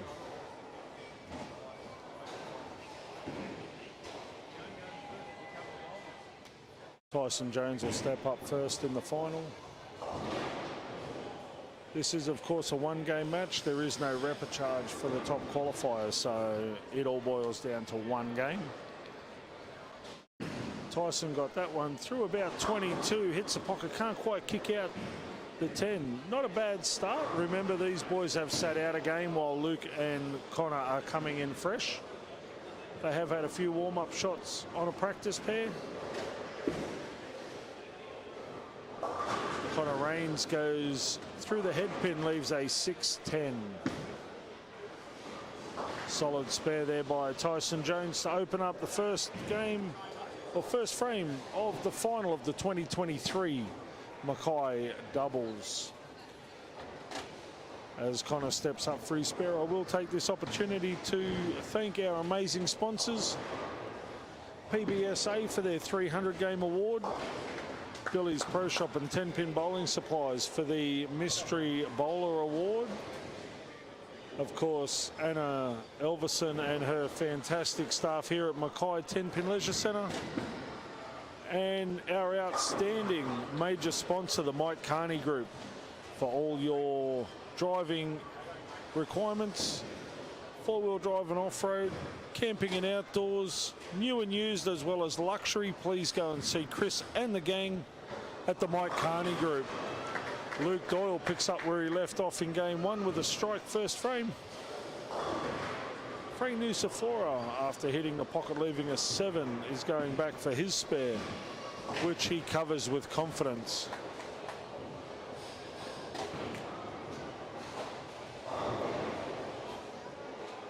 Connor Rains stepping up in the second frame, as is Tyson Jones. Tyson is playing left, the same as the other three boys.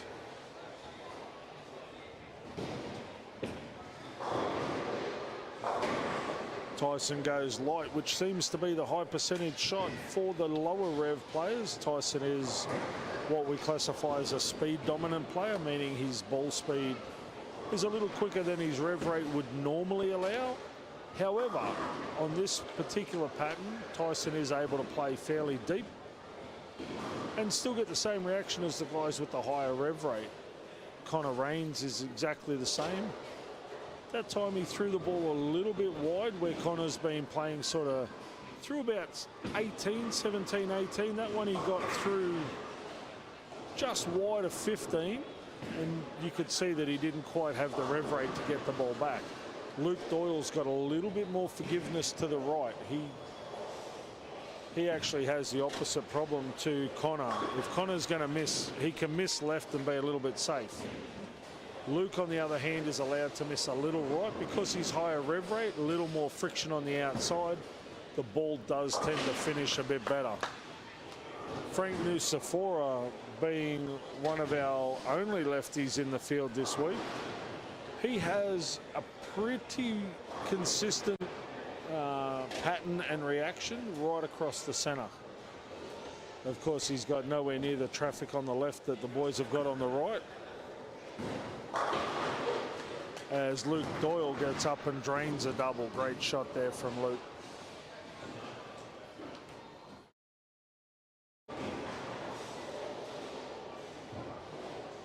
The one thing we do find with the left-handers, though, because there are so many right-handers bowling around that 20-25 mark, Frank actually has to play through their crossover, and he does occasionally get a little bit of the unders and overs, but nowhere near as bad as the right-handers.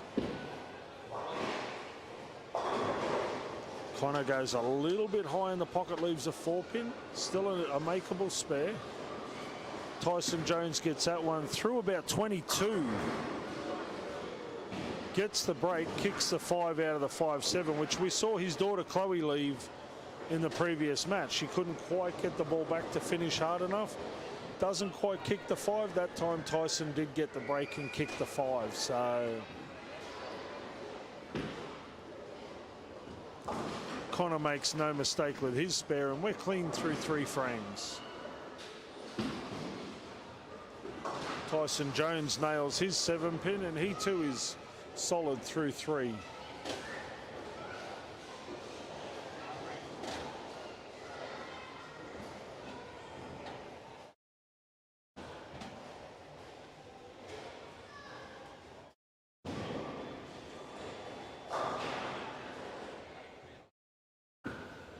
Connor lets rip.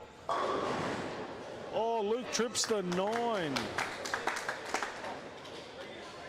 That's the advantage of the two-handed high rev play.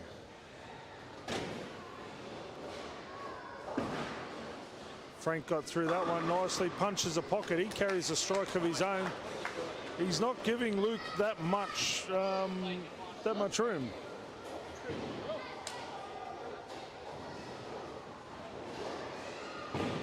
We will try and get a comment from the guys in the final about the midpoint of the game. It is interesting to see the banter between the 4 finalists. These guys, as I said, are good friends off the lanes. On the lanes at the moment, they are playing for all the glory. So Tyson Jones, much better pocket shot. Can't quite kick out the 10. He's still throwing the ball solid through 4 frames, though.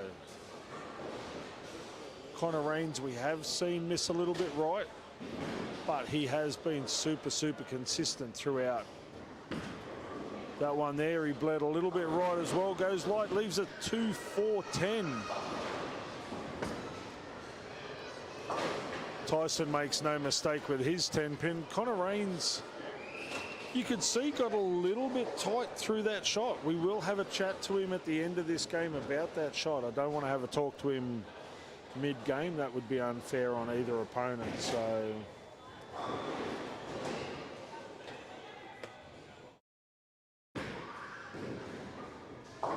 Connor does make sure of 2.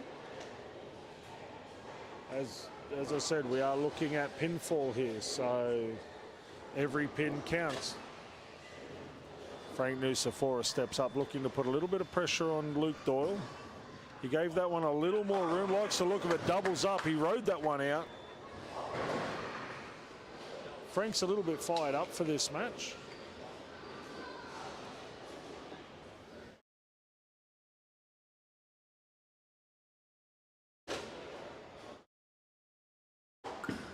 Luke Doyle likes the look of that one, goes light, can't quite kick out the 10.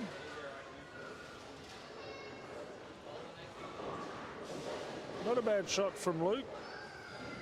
The one before it, he got through about 23. That one he seemed to get through around about 25. So ball came up a little bit higher, a little bit harder.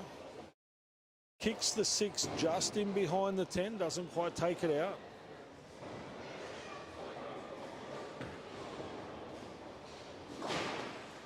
Solid spare there from Luke. We're all clear through 4 frames.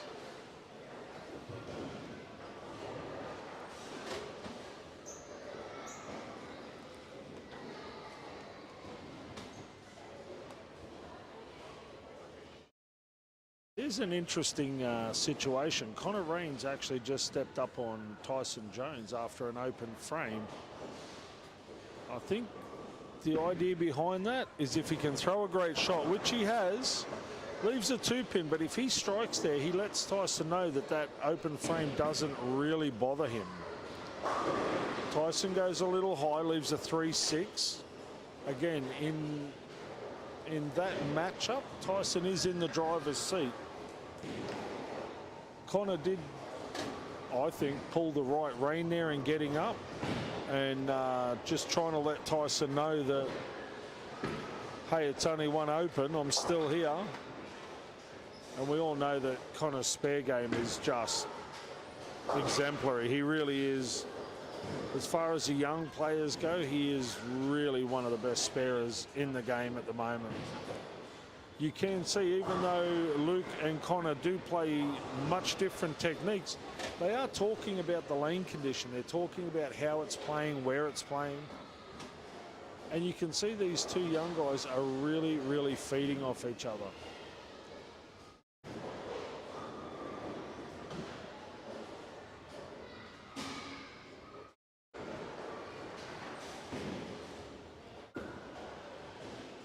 Well, Luke got way left on that one. He did not like that at all.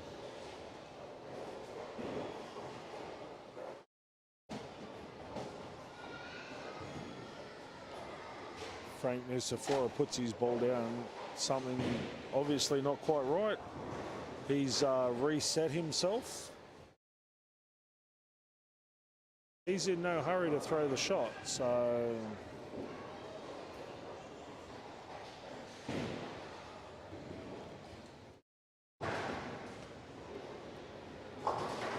Luke makes his spare. Frank will go through his pre-shot routine again. Again, you will find that all four of these players have a very stringent setup routine. Frank got a little bit inside of target, goes high, leaves a 4-7.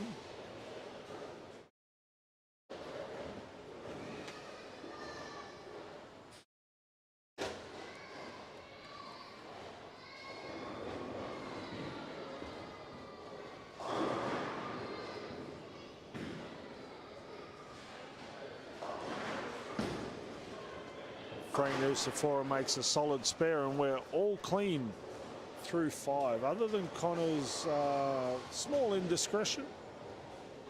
And Team Jones Nucifora has a slender 4-pin lead over Connor and Luke.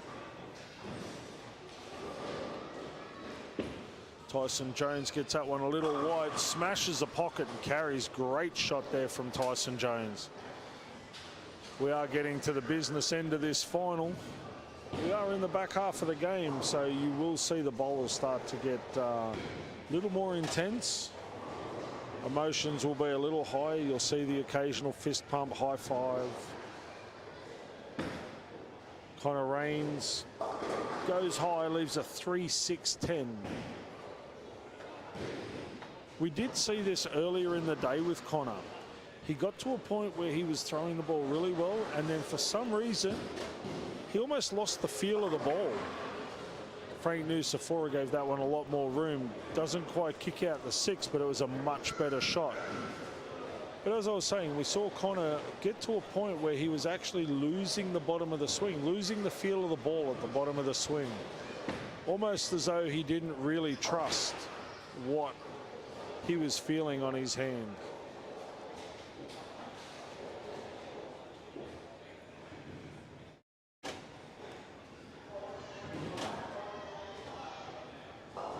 Connor Rains that time just skates one past the 3-pin. As I said, we are getting to the business end of this game. We are getting to the point, nerves will play a part, and yeah, for such a young competitor bowling against two of North Queensland's more reputable players, it's not uncommon to see a slight mistake. Luke Doyle, on the other hand, gets up, drains the pocket. Frank Nucifora makes his spare. Realistically, the only 2 blinks we've seen so far are from Connor Rains. One was a split, got a little quick. The other one was a slight grab at a spare, really. It is interesting see the dynamic in the players area. All 4 players were up near the ball return at the start of the game. We're now seeing both teams. We're now seeing both teams give each other a little bit of space. Tyson Jones drops an absolute bomb. Can't kick out the 8-pin. His partner just said he threw a bit of a Louis Vuitton down the lane.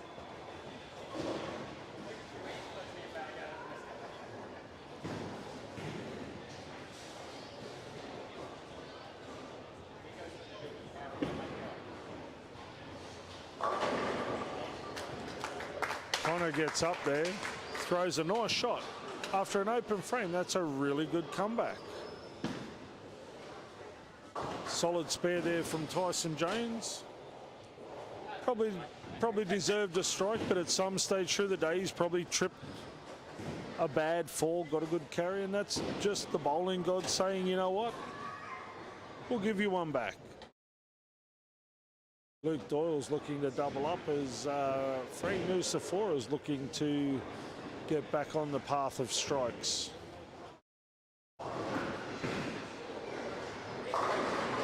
Oh, Luke manages to kick the 9 out. A little bit of emotion there from Luke Doyle. Bit of a high five in your face to Frank Nusafora.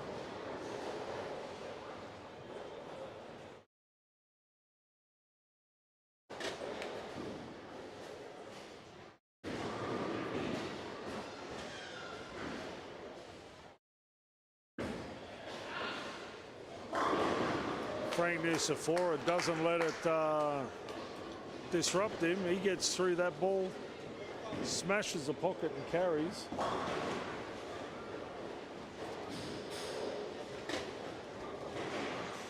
We will have a chat to Luke about that trip 9 at the end of this game.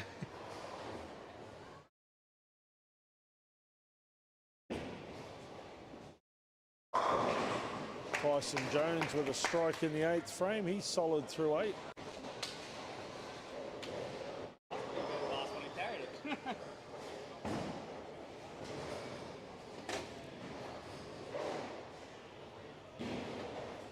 All right, Connor Raines is up on the lane that he probably least likes at the moment. He has gone 2-4-10, 3-6-10, both with opens. Has he made the adjustment? He gave that one a little more room, a little slower on the ball speed, carries the double.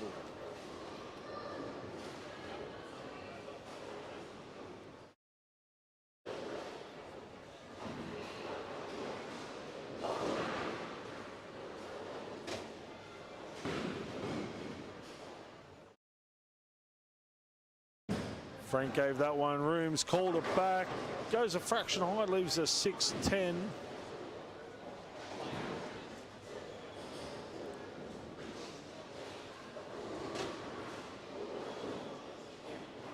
What can Luke Doyle do? Working on a double.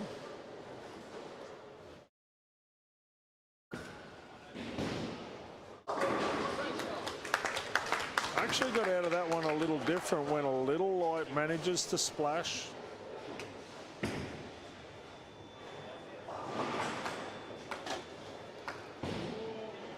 With that strike there, Connor and Luke will take about a 12-pin lead into the 9th frame.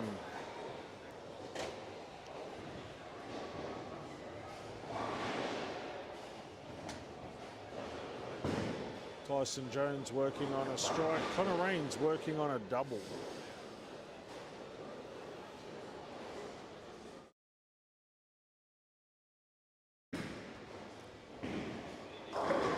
Oh, Tyson does a Luke Doyle and kicks out the 5-7 late.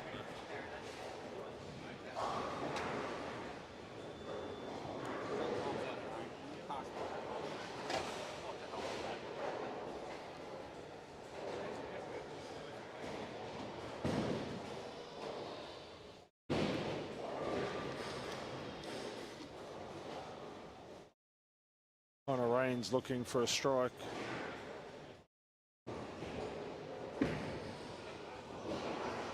Wow, got way way quick on that one. Misses the head pin altogether, leaves a 1-2-4. You could see Connor get a little quick with his feet, but again, misses it at the bottom of the swing. This has been Connor's issue all day. Gets a roll, almost tries to finesse it into the pocket and just misses the bottom of the swing altogether. Frank Nucifora with a 2-7, probably not the right time to throw that.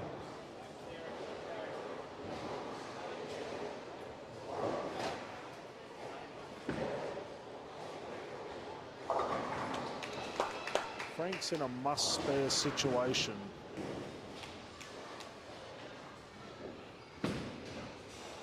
And Frank's chopped the 2 off the 2-7.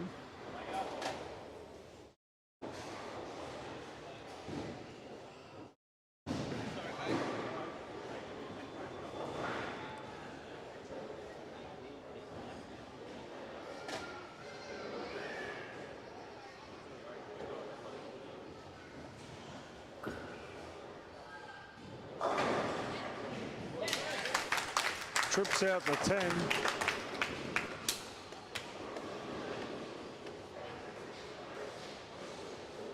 That carry there could be the tournament for Connor Raines and Luke Doyle.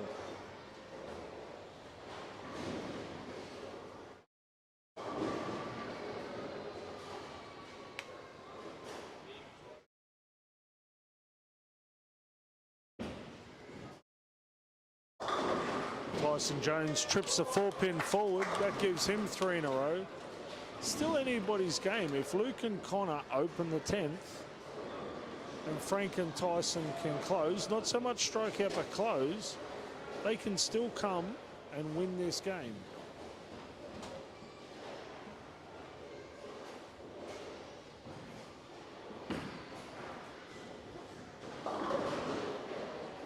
Oh, Connor gets a really good break there, manages to push the 7 out of the 6-7-10.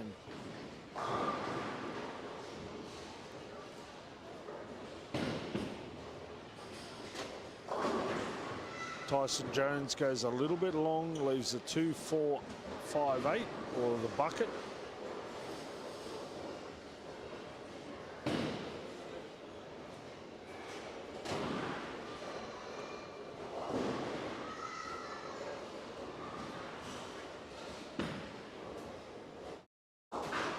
Solid spare there by Connor Raines.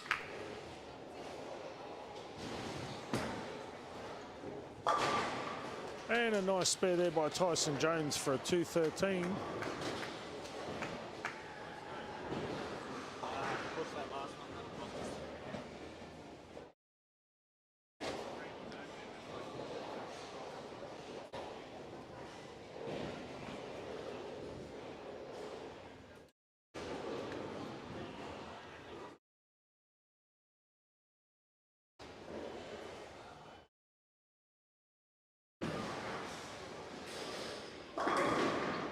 Solid 9-pin to finish, 172 for Connor Raines.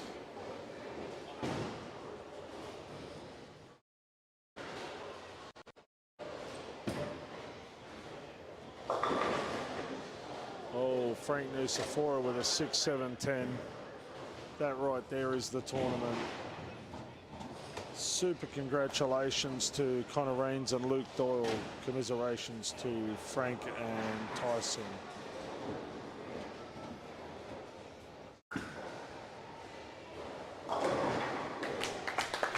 Luke Doyle's just up there free rolling at the moment. You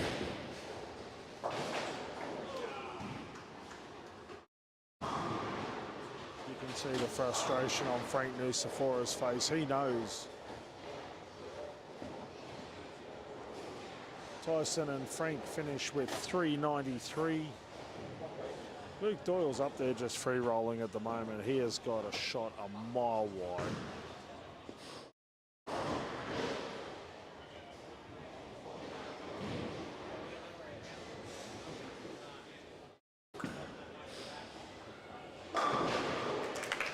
Great shot to finish.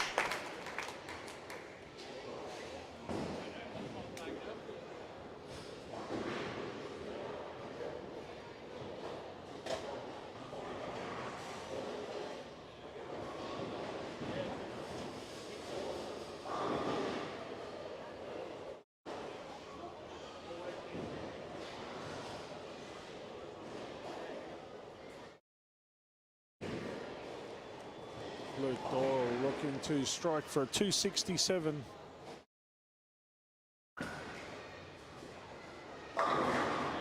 Great finish by Luke Doyle. Congratulations to Connor and Luke. 439 defeating Tyson and Frank 393. Some great bowling there by all four players. Some really good sportsmanship too in the final.